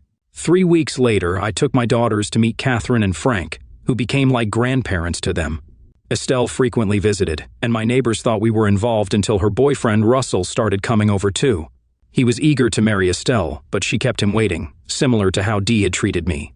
Estelle and Russell helped a lot with the girls, making me reconsider hiring a nanny. One day, Russell expressed frustration about Estelle not committing to marriage. I advised Estelle to seize the opportunity with Russell, unlike what had happened with Dee and me. Her cryptic response was, "You really don't know, do you?" Eventually, Estelle agreed to marry Russell and asked me to be the best man. I agreed, knowing Dee would be at the wedding but not wanting to stress Estelle. On a sunny June day, I stood with Russell at the altar while my daughters were bridesmaids. During the service, there was a commotion as Portia and George arrived late, causing Estelle to mutter "crap," which the congregation heard due to her microphone. The service continued smoothly.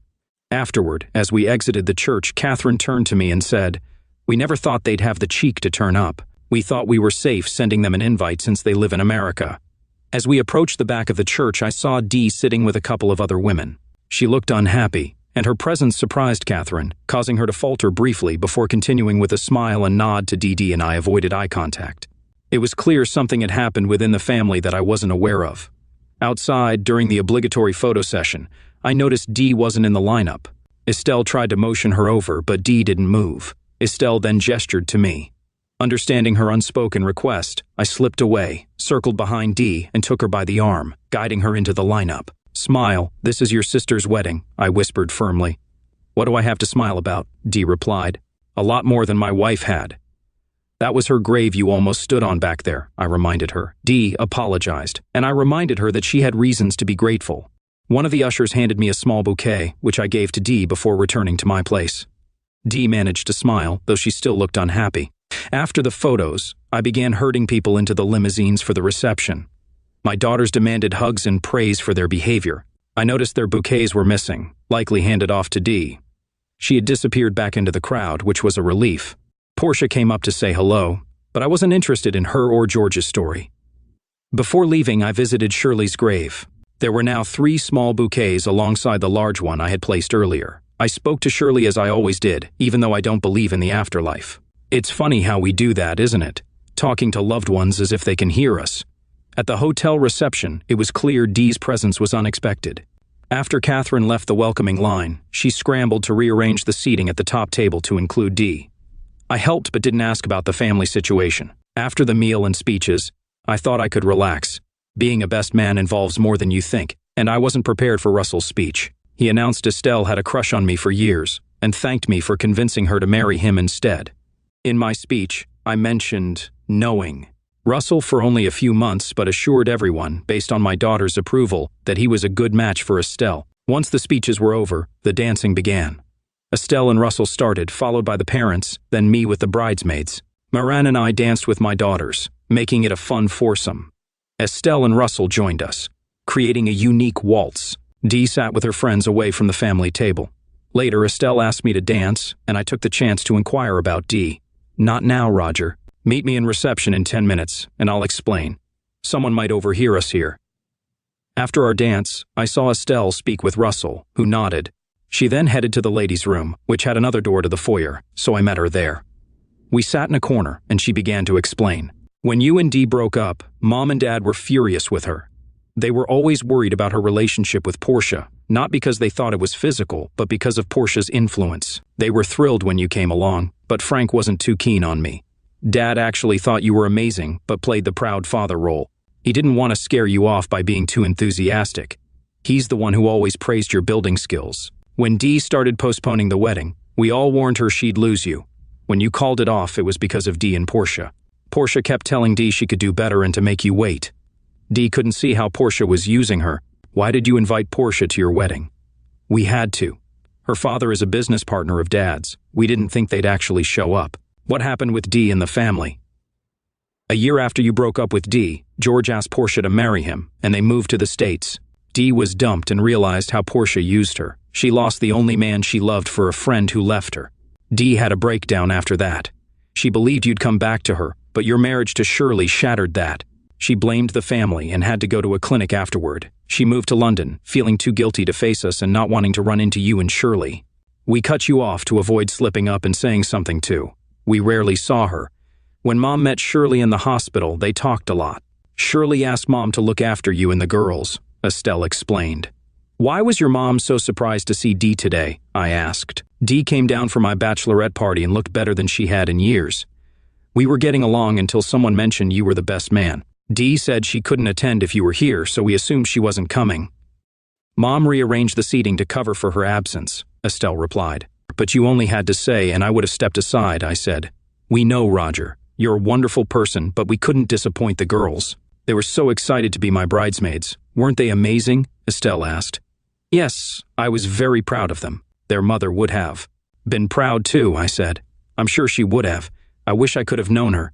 From what Mom says, she was a brave woman and lucky to have you," Estelle said warmly. "Anyway, the girls must have convinced Dee. They worked on her all yesterday. Now I need a favor." "You can say no," Estelle said hesitantly. "On your wedding day, I couldn't refuse you anything. What's the favor? I asked. I want you to dance with Dee. Russell has danced with her, but she won't join the family table, partly because you and the girls are there. She won't refuse you. Thanks for getting her in the photos, by the way, Estelle requested. I'll do anything for you, but what if Dee won't dance or makes a scene? I asked, concerned. Russell and I have a plan.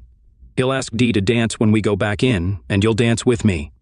We'll accidentally bump into each other and switch partners. Dee won't refuse once you're dancing with her.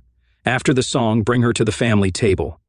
I'm sure she won't leave once she's there, Estelle explained. Are you sure this is a good idea, Estelle? I asked, uncertain. Honestly, I don't know, but Dee needs to see that we don't hold a grudge, and hopefully you don't either. Things were going well at my hen party until you were mentioned. I'm hoping your presence will help, Estelle admitted. All right, let's do it. Lead the way, I agreed. Oh, Roger, don't be like that, Estelle said with a laugh. I'm just teasing you, I responded with a smile. By the way, Mom's coming to see you tomorrow morning. She has something for you. You'll be in, right? Estelle asked. Yes, the girls are so excited they'll probably be up all night, I assured her. Estelle took my arm and we headed back into the hall. The band started playing a waltz and we joined the dancers. I saw Russell guiding Dee toward us. The slight bump and quick partner switch caught Dee off guard. She stiffened when she realized she was dancing with me. Come on, Dee, relax, I urged gently. She did relax, almost too much, leaning heavily against me. As the waltz ended, I half carried her to a chair by her mother. Frank sat on her other side while I joined my daughters. The band was loud, so I couldn't hear their conversation, but it was good to see Dee talking to her parents. Around 11, I decided to take my girls home. It was past their bedtime, and they'd had a long day. Estelle and her mother kissed us goodnight, and my girls, though they kissed Dee too, didn't seem to recognize her. The next morning, we woke up late. The girls were up before me, eager to swim. They wouldn't go into the pool without an adult, a rule Shirley had instilled. Just before noon, Catherine and Frank arrived. We greeted them, and it was clear my girls had bonded with them. My parents favored my brother's kids, and Shirley's parents lived far away, so the girls hadn't bonded with them as much. After everyone settled with cold drinks, Catherine asked to speak privately. Frank stayed with the girls. I led Catherine to the lounge where we could still see the kids and Frank playing. Catherine handed me an envelope from her bag. Shirley asked me to give this to you 6 months after anyway. She wrote some herself and dictated the rest to me when she got too weak. I took the envelope and began to open it. I'll go outside while you read it. If you need to talk, I'm here. I unfolded the letter, written partly in Shirley's deteriorating handwriting and partly in Catherine's neat script. Hey, lover boy, the letter began. How are you and our girls getting along without me? By the time you read this, I'll have been gone for 6 months. I asked Kathy to hold on to it for that long before giving it to you. This is very hard for me to write. I'm not sure what I want to say or how to say it. Please forgive me if it doesn't come out right. Roger, I feel guilty, not just for leaving you, but also for marrying you in the first place and bringing all my problems into your life. We'd only been dating a couple of weeks when the doctor gave me the news. It took me some time to decide whether to tell you or not. I was scared you'd stay with me out of a twisted sense of duty. You know you're that kind of man, but I must tell you, I loved you, and I know you loved me for who I was. When you encouraged me to have the girls, even though you knew you'd likely raise them alone, I knew it wasn't pity but real love. I'm sorry I can never repay you for all the love you've shown me. Roger, I have loved you more than any man I've ever known. I know you don't believe in an afterlife, but I hope one day you'll be proven wrong and we'll meet again there. That's the worst part over with. Now, I need you to think about the rest of your life and our girls' lives. I have a big favor to ask. Please find another mother for our girls. They will need a mother as they grow older, and you will need a companion. Having met Catherine, I think I know the best candidate, and I think you know too. Catherine has told me a lot about Mercedes and you and what happened between you two. From what Sia's told me, I'm sure Mercedes did, and still does, love you. She was under that horrible girl's influence. I know it's not nice to say, but that worked out in my favor, even though I know it upset you at the time. They say the Lord moves in mysterious ways. Please consider finding Mercedes again. Show her the compassion and love you've shown me in the last few years. Hopefully she will love you and my girls as much as I do. Roger, I know she loves you.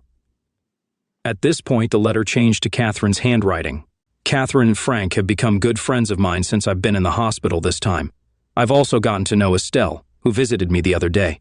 Estelle loves you too. God, you are a lucky man. All these people whose lives you've touched love you. Kathy assures me she will keep a friendly eye on you and our girls. You know they don't have any grandchildren yet, and they assure me they will treat our girls as if they are their own. Please let them do that no matter what happens. Kathy has been a good friend to me during these long, lonely nights. Anyway, if all goes well and you do as I hope, Catherine and Frank will be the girls' real grandparents. I can't think of anything else to say. Thank you, Roger, for loving me, and remember, if I can, I will always watch over you and the girls from wherever I am. Goodbye, my love, till we meet again. Shirley. The signature, with 8 crosses under it, one for each year we were together, was in Shirley's shaky hand. I sat and cried for I don't know how long before Catherine came back into the lounge with a cup of tea for me. I can only assume she'd been watching me read the letter through the lounge window. I suddenly realized I couldn't hear the girls playing in the garden anymore. I must have looked around in panic. It's all right, Frank took them out for ice cream. It's warm enough for swimsuits today, Catherine said reassuringly. Thanks, Catherine. You know what's in this letter, don't you? I asked. Yes, but you don't have to follow Shirley's suggestions about Mercedes. The letter is private and I'll keep it confidential, Catherine replied. Thank you, Kathy. What do you think of Shirley's ideas? I inquired. I won't advise you, Roger. I'm Mercedes' mother, so I'm biased. It's your decision, but you should get to know Mercedes again before deciding, Catherine responded cautiously. Dee might not want to marry me anymore. It's been years, I said, expressing my concern. I'm trying not to influence you, but Dee said yesterday how lovely your girls are and wish they were hers, implying she regrets not marrying you, Catherine shared. I understand. I still have strong feelings for Dee. Leaving her was the hardest thing I've ever done. I had to force myself to be angry with her. I'm not sure I can let go of those feelings, I confessed. Are you going to try? Catherine asked softly. Of course, it was Shirley's last request, but I need to know Dee socially again and see how the girls get along with her before considering a relationship, I explained. You're right, the children must come first, Catherine agreed. Yes, we need to see if they connect with Dee naturally, I said, emphasizing the importance of the children's feelings. Exactly, we can't let them feel someone is replacing Shirley. It would be a disaster. I don't want to hurt Dee again if the children aren't happy. I couldn't do that to her, Catherine added thoughtfully. Catherine kissed my forehead. Shirley knew you well. She always said you were the most thoughtful person she knew, she said with affection. I blushed. How are we going to get the girls together with Dee? I asked, trying to change the subject. They mentioned missing your old pool parties. Why not have one in a couple of weeks? Dee is coming down for a family get-together after Estelle and Russell return from their honeymoon. It's meant to rebuild family connections. If you host a pool party, Frank and I can help with the cooking. Dee would come without knowing and might stay even if she's embarrassed. You'd be busy with guests, and Estelle and Russell could entertain the kids. We'll see how Dee interacts with them, Catherine suggested. Sounds good. The girls have mentioned pool parties, but without Shirley, it feels different. She was the heart of every party, I admitted. Shirley would love the idea. Remember, she wanted you to find another mother for the girls, Catherine reminded me. 2 weeks later, I woke up to hear my daughters talking to someone downstairs. Dragging myself out of bed, I found Estelle and Russell unloading a car full of goodies. It was then I realized how much effort Shirley had put into these pool dues, as she called them. They had brought many things I had overlooked, things I'd never had to think about before.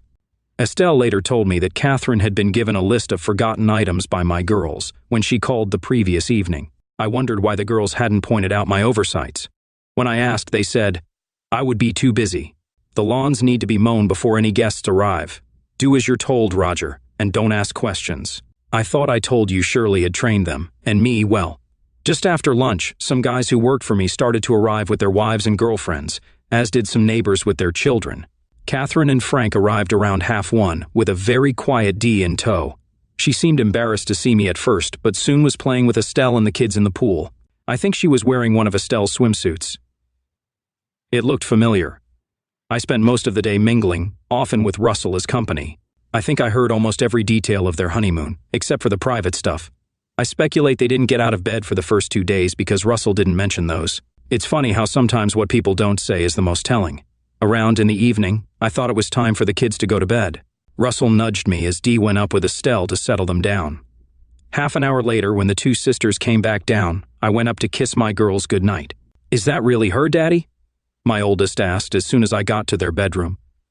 Who are you talking about? I asked. Is she going to be our new mother? The younger one explained. Hold on, where did you 2 get the idea that there is going to be a new mommy? I asked, puzzled. Don't be silly, Daddy. Mommy told us a long time ago that you'd find another mother for us, my oldest replied confidently. Oh, she did she? And what else did your mommy tell you that she didn't tell me? I inquired. She said that Estelle's sister would probably be our new mother. We were to help you catch her, the younger one added.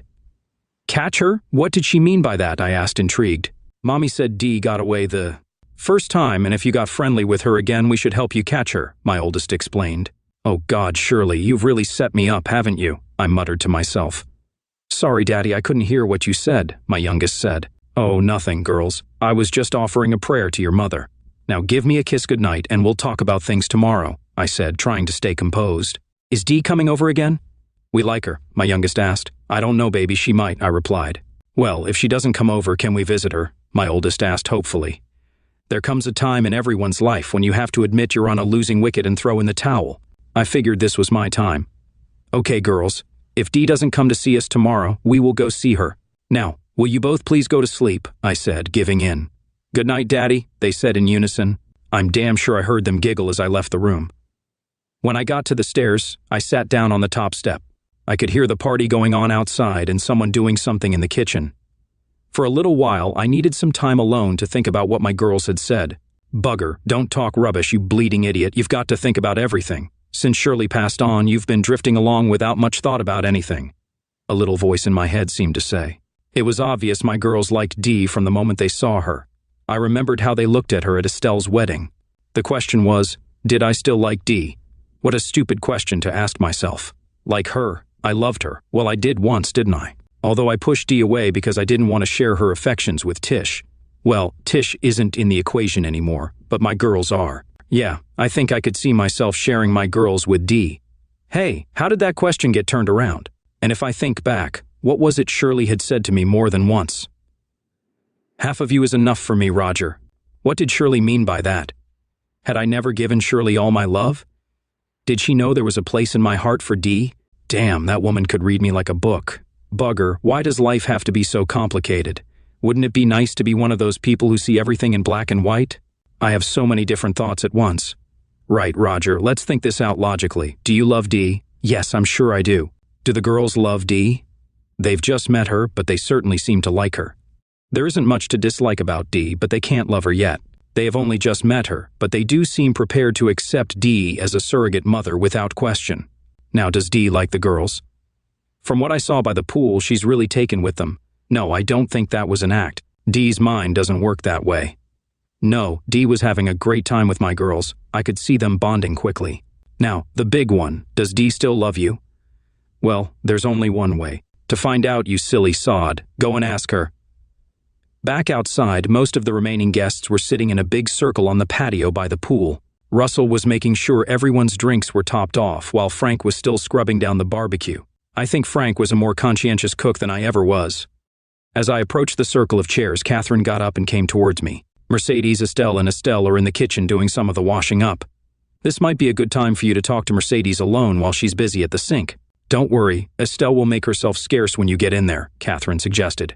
Between you and my two girls, you're planning to get Dee and me married off pretty quickly, aren't you?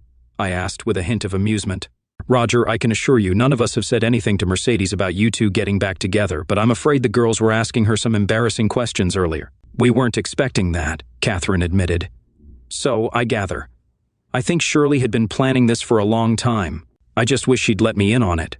Tell me, Catherine, how long did you know Shirley? You didn't just meet her on her last day in the hospital, did you? I probed. Well, no, Roger. We met at the cancer support group. Didn't you know? Catherine revealed. No, Shirley never talked about what went on there. So, she was planning this reconciliation between Dee and me for some time then? I asked, feeling a mix of surprise and realization. To be honest, Roger, I don't really know when she found out who I was. Shirley asked me about you and Dee. I told her the truth as I saw it, but she did say to me more than once that if you two got back together, she wouldn't have to worry about you and the girls, Catherine explained. Damn it, I know for sure now that Shirley knew me far better than I know myself, I said with a sigh. Woman's intuition, Roger. You chose a wonderful wife in Shirley. Now why don't you go have a quiet word with Mercedes? Catherine encouraged. I went into the kitchen where Dee was washing and Estelle was drying. I took the drying cloth from Estelle before Dee realized I had entered the room. For a few minutes, Dee kept washing and placing things on the draining board, and I dried them. Then she suddenly stopped. She must have seen my arm taking the plate she just put down. She turned and looked at me. Long time since we've done this together, Dee, I said. Dee didn't reply. She just looked at me. I placed the plate in the rack and held out my hand for the next one. Dee passed me the dirty plate she was about to wash. Shouldn't it go in the water first? I asked with a smile. Oh, I'm sorry, I wasn't thinking, she said as she took the plate back and started to wash it. I'd say you were thinking, but not about the washing up, Dee. Tell me, what were you thinking? I asked gently. Do you really want to know? She asked, her voice trembling. I wouldn't ask if I didn't want to know, I replied sincerely. I was thinking what a bloody idiot I am, she confessed. And why is that? I asked, my heart pounding. Well, I had the chance to spend the rest of my life with you, and I threw it away. How could I have been that stupid? Dee said, her eyes filling with tears. Maybe you weren't stupid, Dee. My wife Shirley was a believer, not that I've ever been, but she always did say the Lord moves in mysterious ways. Perhaps if he does exist, and I'm not saying he does, he had a job for me to do before we got married. Now I think that job is over, and there's a job for you to do now, I said, trying to find the right words. And what's that? Dee asked, looking confused. Well, there are 2 little girls upstairs who are missing a mother. They seem to think you were the chosen one, I said softly. Dee looked at me with a confused look. Let's put it this way. They had some nice new dresses they wore as Estelle's bridesmaids, and now they want to wear more as your bridesmaids, I explained. Roger, are you asking me to marry you? Dee asked, stunned. Well, no, I don't have to ask you that question. I asked you that question years ago. I'm still waiting for you to name the bloody day, I said, trying to lighten the mood. Wrong thing to say. 2 plates got broken. The one Dee was washing when she dropped it as she almost fainted, and the one I dropped as I went to catch Dee before she fell. The sound of the plates breaking brought Catherine and Estelle into the kitchen from the hall, followed by 2 little girls who should have been in bed. I had a nasty suspicion they were all eavesdropping out there, and Frank came running in the back door from the garden. The scene they walked into was me holding Dee in my arms. Catherine and Estelle started crying. My girls, who had big grins on their faces, couldn't understand why they were doing that, nor could they understand why their daddy and Dee had started crying either. I thought you 2 were in bed asleep, I managed to say to them once I got my emotions under control. Come on, I'll take you back up, I offered. No, Roger, I'll do it.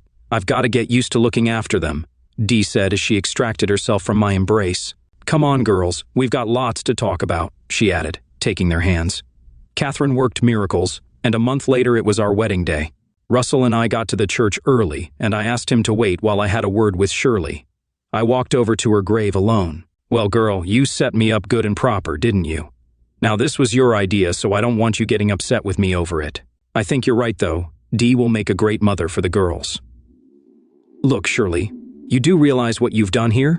Dee is going to want some children of her own sometime, so don't you dare hold it against me when we get all cozy with each other. Well, I'd better go now, but I'll be back with the girls in a couple of weeks. Dee and I are going away tomorrow for a week or so, but I'll tell you all about it when we get back. Bye for now, babe. 10 minutes later, I was standing before that same altar again, but this time I had switched places with Russell. I have to admit, I was surprised that my entire family had shown up. I think that was Catherine's doing. She can be very persuasive. What puzzled me was that 8 of my workers were all dressed in identical new suits, which was unusual unless they got a bulk deal, which I doubted. They were sitting at the ends of the pews by the aisles, not with their families. I suspected something was up. As the service ended, all 8 got up and left the church before Dee and I started our procession out. As we walked through the main door, we were confronted by the guys standing in 2 neat lines, long-handled shovels at the shoulder. Someone called out a command, and the shovels first went to the present and then into a line of arches for Dee and me to walk under. You buggers, I said to them as we stopped under the arches while the photographer took pictures. We ain't finished yet, Raj, one of them whispered back. I wondered what they had planned next. Then we had the usual photo call. During this, Dee received a large bouquet of flowers. When the photographer finished, and we started towards the waiting limousine, Dee suddenly stopped. Will you wait here for me a moment, Roger? There's something I need to do now. Please don't move. I watched as Dee walked over to Shirley's grave and placed the bouquet beside the one I had left before the wedding. She stood there alone for a few moments, speaking softly, though no one could hear her. Then she signaled to my girls, who joined her and placed their small bouquets on their mother's grave. Now I realized where the 3 bouquets came from at Estelle's wedding. It was obvious if I had only thought about it. Once Dee rejoined me, we continued towards the limousine only to see it drive away. As we approached, it was replaced by my old Bedford van. The last time I saw it was 3 weeks earlier when the guys decided our yard needed a cleanup. I thought it had gone to the scrapyard. Now it stood there looking better than ever, with with bright new paint, ribbons hanging from the ladders on the roof rack, and a liveried chauffeur at the wheel.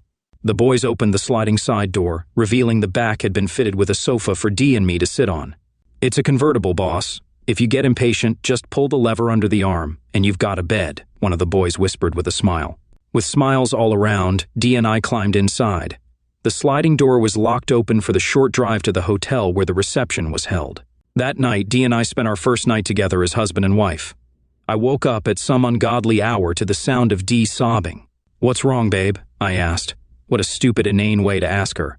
"Nothing. I'm just so happy, but I'm annoyed with myself for how I behaved towards you. I thought you would wait forever."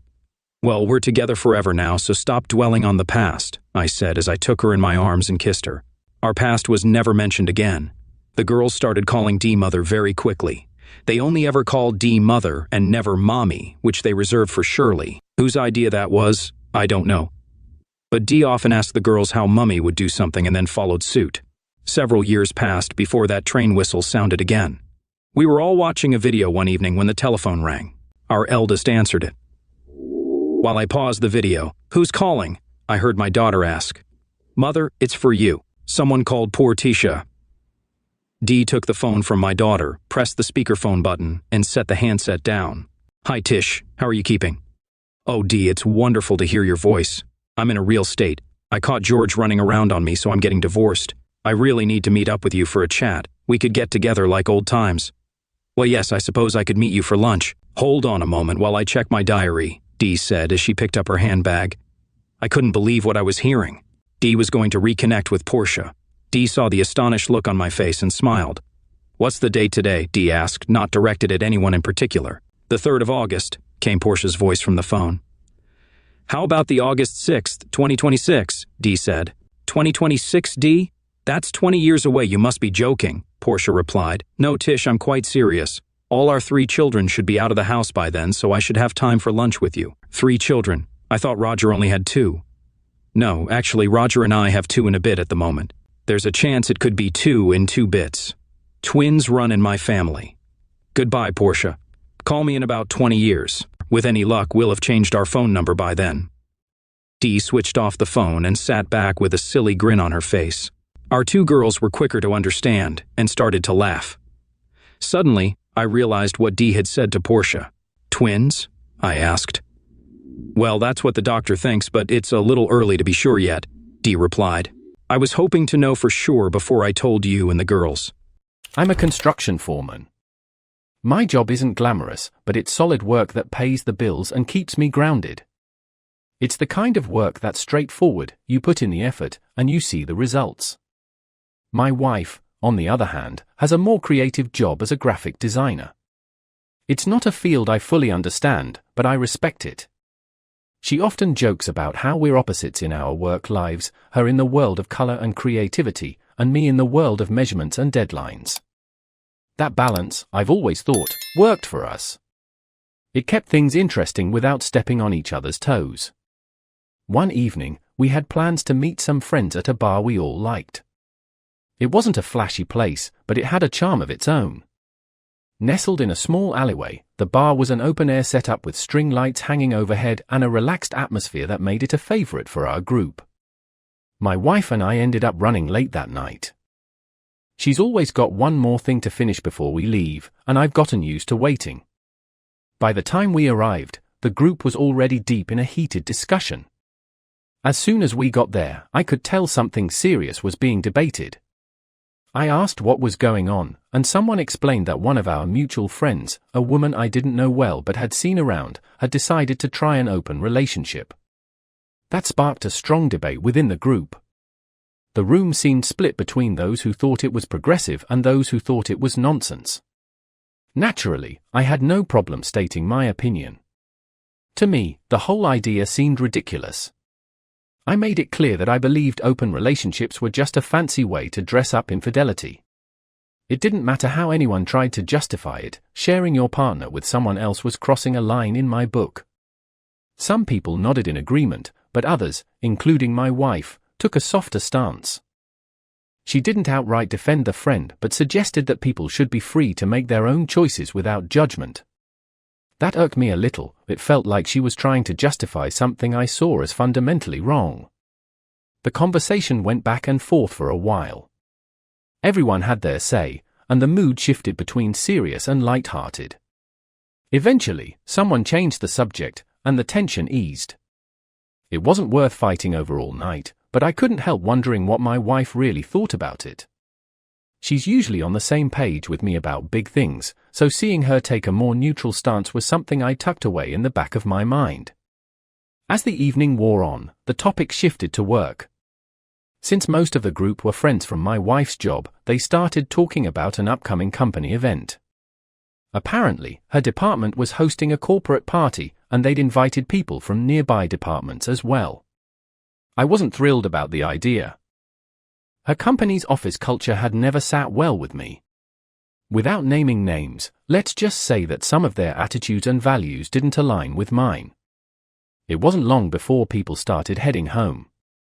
I asked my wife if she planned to attend the corporate party, hoping she'd say no. I wasn't keen on her being around those people, especially the ones from the other departments. I didn't trust them, and I've always been protective of her, maybe more than she'd like. She's independent, sure, but I've got my boundaries, and I don't think that's a bad thing.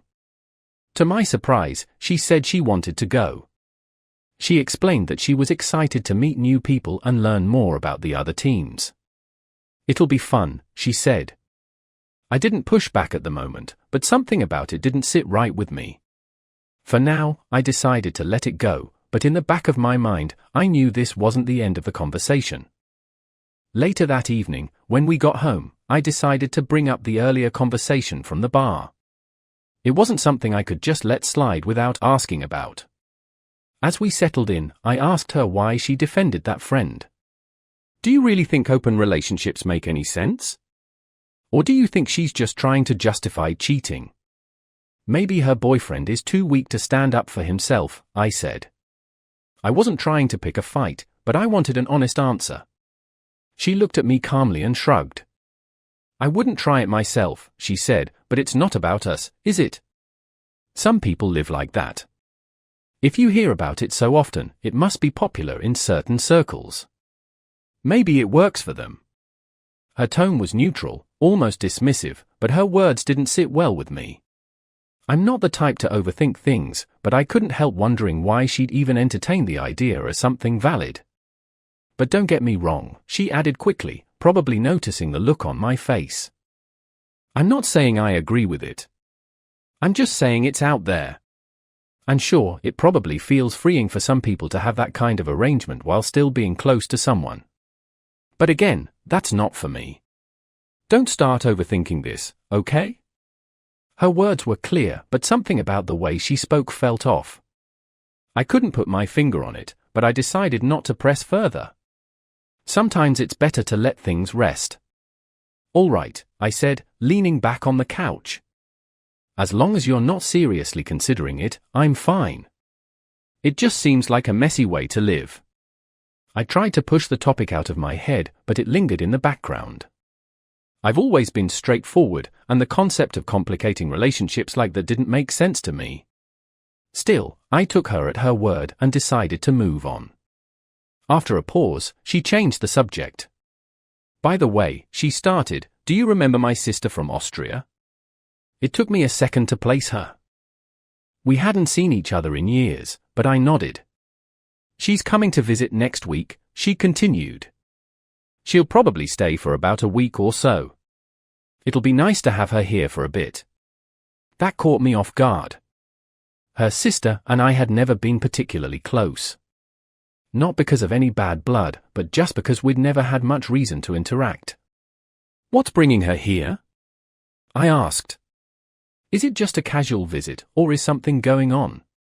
She's dealing with some issues back home with her parents, my wife explained. She didn't get into the details, but it sounds like she needs a break. She'll be staying with us for a while to clear her head. And I'd appreciate it if you didn't pry too much. She'll talk about it if she feels like it. Her tone was firm but kind, and I could tell she wanted me to let the matter be. I shrugged. All right, that's fine. If she needs a place to stay and you're okay with it, I'm okay with it too. We'll make it work. I didn't mind having a guest in the house, as long as it didn't turn into some long-term arrangement. For now, though, I had no reason to push back, so I let the conversation end there. The night of the corporate event arrived, and my wife was getting ready with her usual attention to detail. I watched her from the couch, scrolling through my phone. Before she left, I told her, make sure to check in with me, all right?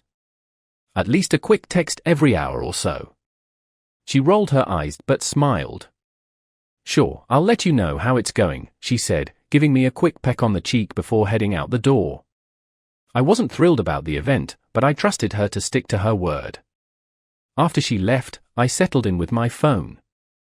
As I scrolled through a group chat with some of the guys, a familiar name popped up. They were talking about that woman who had decided to try an open relationship. Turns out, she worked in one of the departments involved in tonight's corporate event. The chat was buzzing with opinions, and most of them weren't flattering. Words like justifying cheating and attention seeker were thrown around. It didn't surprise me. Her reputation wasn't exactly stellar, and people didn't hold back when it came to sharing their thoughts. Reading those messages made me think about my wife being at the same event. I couldn't help but wonder if she'd end up talking to that woman. Not that I'd expect anything to come of it, but the idea of her mingling with people I didn't trust didn't sit well with me. I shook it off, reminding myself that she said she'd check in. That would be enough to keep my mind at ease, or so I thought. An hour passed, then another. I realized I hadn't heard from her. I glanced at my phone, expecting to see a message, but there was nothing. I decided to call her.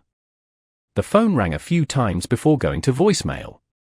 That's when the irritation started creeping in. She'd promised to keep in touch, and now she wasn't picking up. I tried to convince myself that she was probably busy or had left her phone in her bag. Still, it didn't do much to calm my nerves. Figuring there was no point in sitting around stewing, I called a few friends and invited them over to watch the game. If she wasn't going to check in, I might as well enjoy the evening.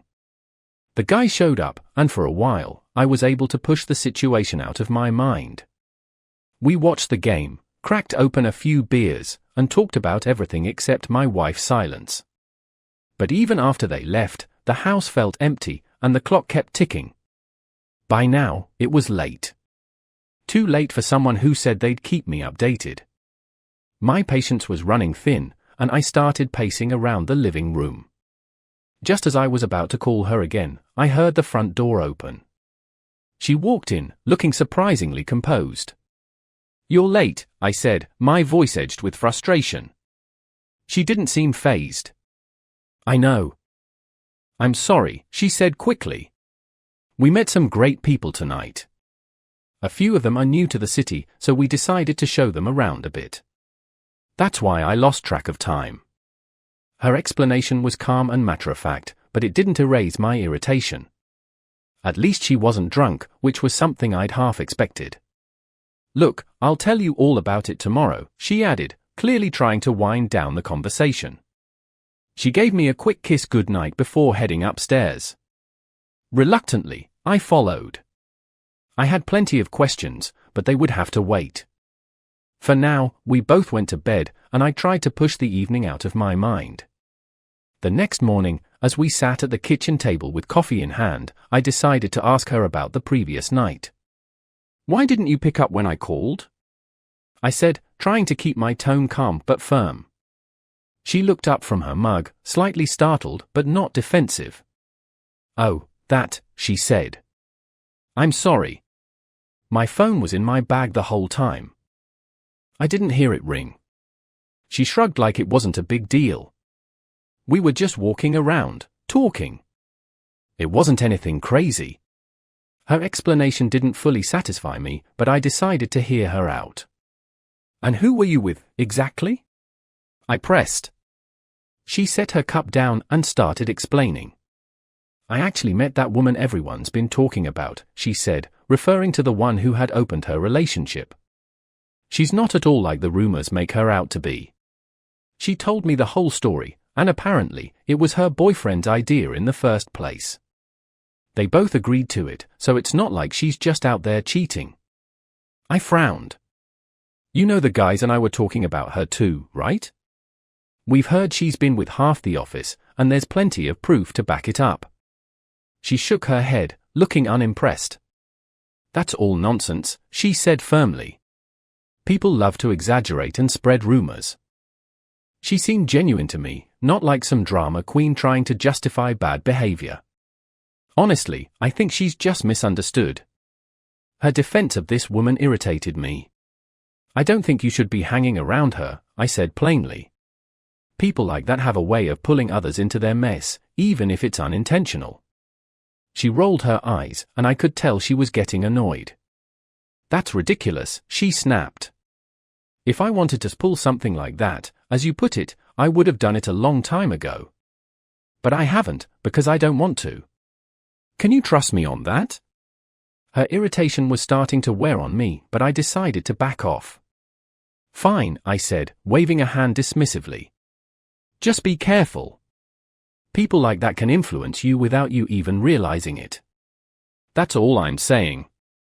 She didn't respond, instead taking another sip of her coffee and staring out the window. It was clear we weren't going to agree on this one. Before the tension could linger, she changed the subject. Anyway, she said, my sister is coming tomorrow. That caught my attention. Already? I asked. I thought we had more time to get things ready.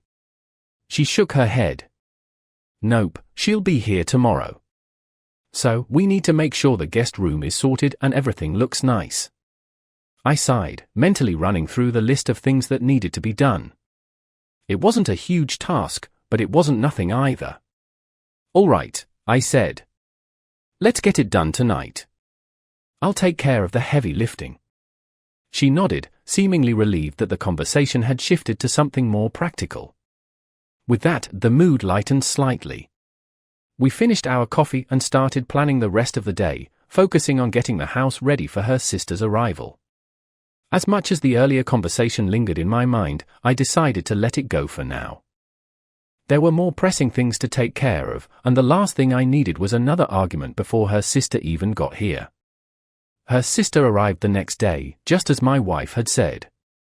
As soon as she walked through the door, there was a flurry of hugs and greetings.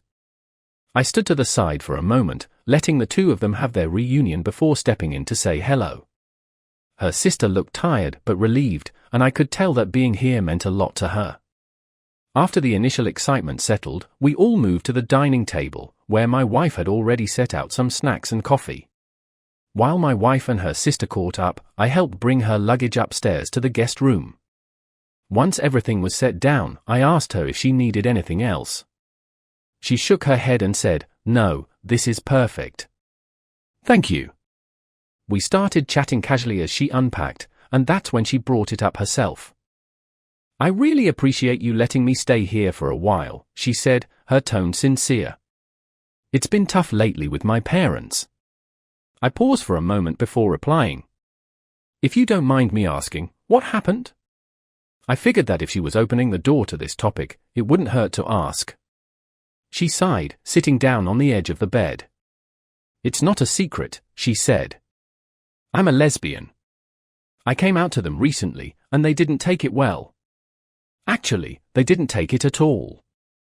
It turned into a massive argument, and things have been pretty bad ever since. I needed some space to clear my head, so I decided to come here." I nodded, taking it all in. "I'm sorry to hear that," I said. "But for what it's worth, you're welcome here for as long as you need. Family's supposed to have your back, even when they don't agree with everything." She smiled faintly and said, "Thanks. That means a lot." It wasn't much, but I could tell it helped to hear someone say it. When we came back downstairs, my wife was already making plans. "I was thinking," she said, "we could spend some time exploring the city. I have this new friend who knows all the best spots. She's been raving about this little coffee shop and some great local markets. It'll be fun."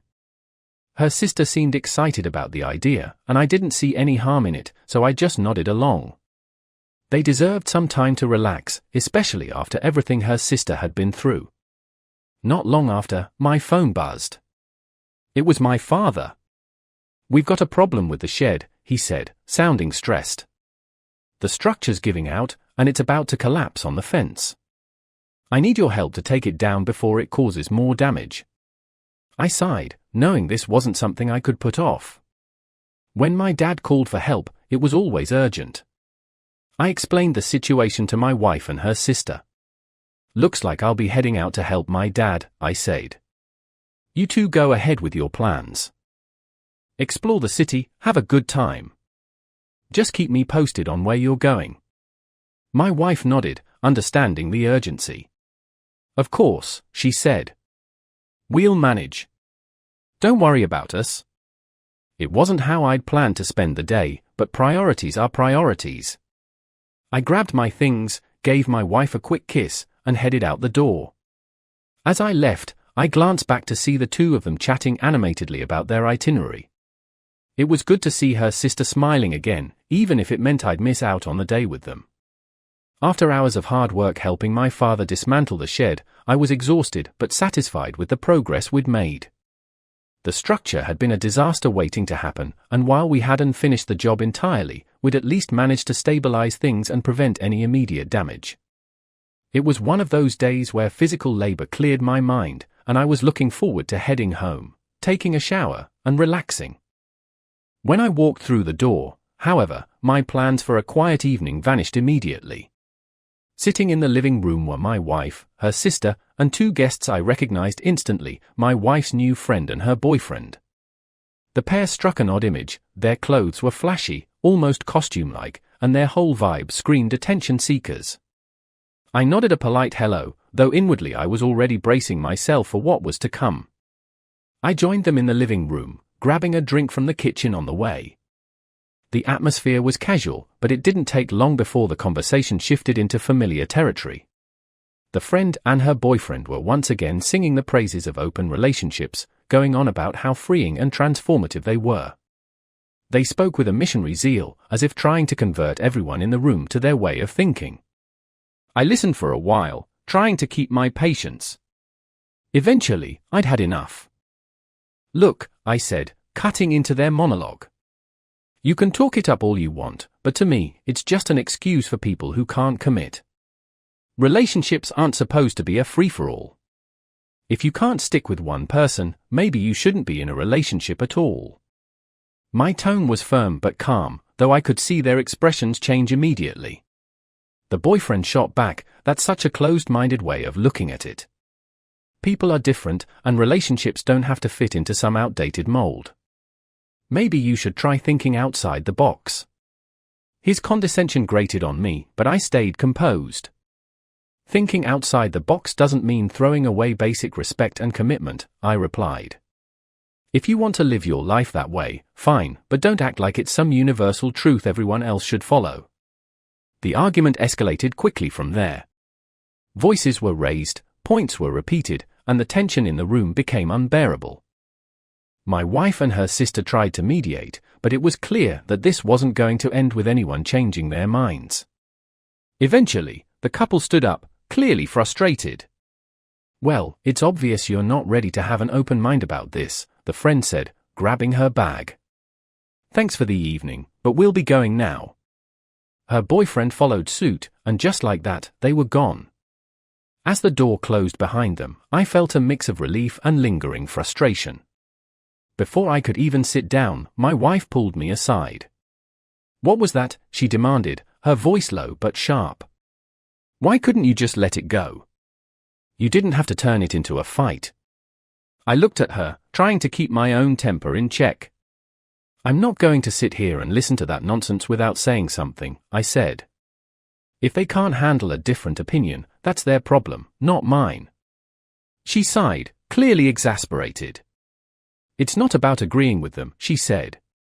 "It's about keeping the peace. Now they're upset, and honestly, I'm upset too. You can't just banish everyone who doesn't think exactly like you." Her words stung, but I stood my ground. "I'm not banishing anyone," I said. But I am saying I don't want you hanging around people like that. They're a bad influence, and you know it. The company you keep matters, whether you like it or not. That was the last straw for her. You don't get to dictate who I'm friends with, she snapped. I don't tell you who you can or can't spend time with, so don't try to control me. With that, she stormed off to the bedroom, leaving me standing there in the living room. I took a deep breath, realizing there was no point in continuing the argument tonight. Eventually, I followed her upstairs. Neither of us said another word as we got ready for bed, and the silence hung heavy between us as we turned out the lights and went to sleep. The morning started unusually quiet. When I woke up, the house was empty, which wasn't something I was used to. Normally, there was some movement, some noise from the kitchen, or at least a light on in the living room. Instead, I found only a note from my wife. It was short and to the point. We went to the mall. Be back later. Though we obviously referred to her and her sister. I shrugged it off initially. It wasn't strange for them to spend time together, especially since her sister was visiting. As the hours passed, I waited for them to come back. When they finally arrived, it didn't take long to notice something was off. Her sister looked visibly upset. She wasn't crying or making a scene, but her mood was unmistakably low. I asked her if everything was all right, but she just waved me off with a faint smile and a mumbled "I'm fine." That might have been enough to convince someone else, but not me. Something was bothering her, and she wasn't saying what. This pattern repeated itself over the next few days. They would leave together, always giving vague explanations about where they were going, and return hours later. Every time, her sister's demeanor seemed worse. She became quieter, more withdrawn. I tried asking her again, but she gave me the same dismissive response. Nothing, she'd say, avoiding eye contact. My wife, on the other hand, acted like nothing was out of the ordinary. If anything, she seemed more animated than usual, chatting away about their outings as if nothing was wrong. By the fourth day, my patience was wearing thin.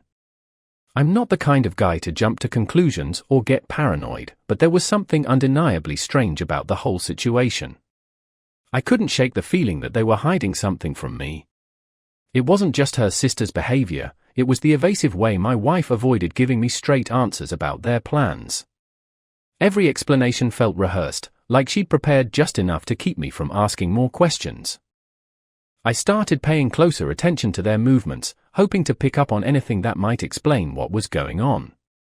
Each time they left the house, I'd ask casual questions about where they were going and what they planned to do. My wife would answer quickly and confidently, but her sister's silence spoke volumes. It was clear she wasn't comfortable, but I couldn't tell if it was because of me or something else entirely. On the fifth day, after another round of vague excuses and a particularly tense return home, I decided I'd had enough. There was only one way to get to the bottom of this. I needed answers, and I wasn't going to get them by asking directly. My wife's laptop seemed like the most logical place to start. She used it for everything, from work to personal messages, so if there was anything to find, it would be there. Of course, I wasn't about to do something like that while she was around. It would have to wait until she left for work. She usually took her phone with her, but the laptop stayed at home most of the time. That gave me a window of opportunity. I didn't feel great about the idea of snooping, but the constant secrecy was getting to me. I needed to know what was going on, and if this was the only way to find out, so be it. By the time the day ended, I had a plan. I'd wait for her to leave in the morning, make sure her sister was occupied, and then check the laptop. If there was nothing, I'd drop it and move on. But if there was something, at least I'd finally have some clarity. For now, all I could do was wait and hope that whatever I found wouldn't make things worse. The morning started quietly. My wife had already left for work, and her sister was still asleep upstairs. It was the perfect moment to put my plan into action. I sat at the dining table, opened her laptop, and steeled myself for what I might find. I wasn't proud of resorting to this, but the constant secrecy had left me with no choice. I navigated to her messaging app and started scrolling through her recent conversations. At first, There was nothing out of the ordinary, work messages, a few casual chats with friends. But then I found the thread with her new friend. My gut told me to focus there, and within moments, I knew I'd struck something significant. Their conversation was casual at first, filled with emojis and light banter, but the tone shifted quickly. They were discussing open relationships again, and my wife was more enthusiastic than I'd expected. It's such a freeing concept, she'd written. Honestly, I think it's something every couple should consider. As I read further, my stomach tightened. She had written that she'd met someone. It's nothing serious, she'd said, but it feels amazing to have that kind of freedom. She went on to say that she planned to talk to me about opening our marriage that very evening. My pulse quickened. This wasn't just a passing thought or a hypothetical conversation. She was serious, and she'd already crossed a line without saying a word to me. What angered me even more was the way they talked about her sister. Between discussing their so-called freedom, they made jokes at her expense. "She's so uptight," one message read. "I don't know how she'll ever survive without loosening up a bit." Another comment implied that her sister's issues with their parents were somehow her own fault. Reading those messages made my blood boil. Here was someone who had come to us for support, and instead of standing by her, my wife had been mocking her behind her back. I closed the laptop, my mind racing. My wife's behavior was one thing, but the way she'd treated her own sister was something else entirely. It explained so much about why her sister had been so withdrawn lately. She'd already faced rejection from their parents, and now she had to deal with this kind of treatment under our roof. I couldn't let it slide. I went upstairs and gently knocked on her sister's door. When she opened it, she looked groggy but managed a faint smile. "Can we talk for a minute?" I asked. She nodded and sat down on the edge of the bed. I didn't beat around the bush. "Is this about why you've been upset lately?" I asked. "Is it because of what's been said behind your back?" Her eyes widened, and for a moment, she looked like she might deny it. But then she sighed and nodded. "It's not just that," she said quietly. "I've felt like I don't matter for a long time. First with our parents, and now even here. I thought coming here would be different, but," she trailed off, looking away. Her words hit me hard. This wasn't just about the messages, it was about a deeper sense of alienation and neglect. I decided to tell her everything. I explained what I'd found, sparing no details. Her expression shifted from hurt to anger as I spoke. When I finished, I proposed an idea. "If she wants an open marriage," I said, "let's give her one. But on our terms." I laid out a plan that would make her see the consequences of her choices. To my surprise, her sister didn't hesitate. "If that's what it takes to make her understand, I'm in," she said. Her resolve was clear, and for the first time in days, she looked like she had some fight left in her. We talked late into the morning, hashing out the details over coffee and, eventually, a couple of drinks. By the time we were done, we had a plan, and her sister seemed more at ease. I didn't know how this would play out, but one thing was certain, things were about to change in this house, and not on my wife's terms. It was early evening when I heard the sound of the front door slamming shut. My wife's voice echoed through the house before I even saw her. "We need to talk," she shouted, her tone sharp and commanding. I stayed where I was, upstairs in the bedroom, taking my time to respond. "Come up if you want to talk," I called back, my voice calm but deliberate. There was no urgency in my tone, and I knew that would only fuel her temper further. The sound of her heels clacking against the stairs filled the silence as she stormed up to the bedroom. Her determination was written all over her face when she appeared in the doorway. "I've made a decision," she began without preamble, her hands on her hips. "We're opening our marriage, and that's final. I'm tired of living by these outdated rules. I'm a strong, independent woman, and I refuse to be held back any longer." She spoke with the confidence of someone who expected no resistance. "Oh, is that right?" I said, my tone still even, as I leaned back against the headboard. "Why don't you come in and we can discuss it properly?" There was no hint of agitation in my voice, and I knew she wouldn't immediately catch on to the trap she was walking into. She stepped fully into the room, clearly ready to launch into another monologue, when her eyes landed on the scene before her. Her sister was kneeling in front of me, clearly engaged in something intimate. Her face twisted in disbelief, and for a moment, she was too stunned to speak. Then the reality hit her, and the explosion came. "What the hell is this?" she screamed, her voice breaking. Her shock quickly turned into fury as she pointed an accusing finger at me. "How dare you? How could you do this to me?" I didn't move from my spot. "You wanted an open marriage," I said calmly, meeting her gaze without flinching. "This is what it looks like. Or did you think it was only going to go one way? That you could have your freedom while I stayed here waiting for you?" My words were measured, deliberate, and each one seemed to push her closer to the edge. "This isn't what I meant," she yelled, her voice cracking. "You're disgusting. An open marriage doesn't mean you can just..." She gestured wildly toward her sister, unable to finish the sentence. "This is betrayal. Absolute betrayal." Her hypocrisy was almost laughable, but I wasn't in the mood to laugh. "You made your choice," I said, cutting her off. "You decided to bring someone else into our marriage without even talking to me first. You thought you could just dictate the terms and expect me to fall in line. Well, congratulations, you got what you wanted. But you don't get to cry about it now."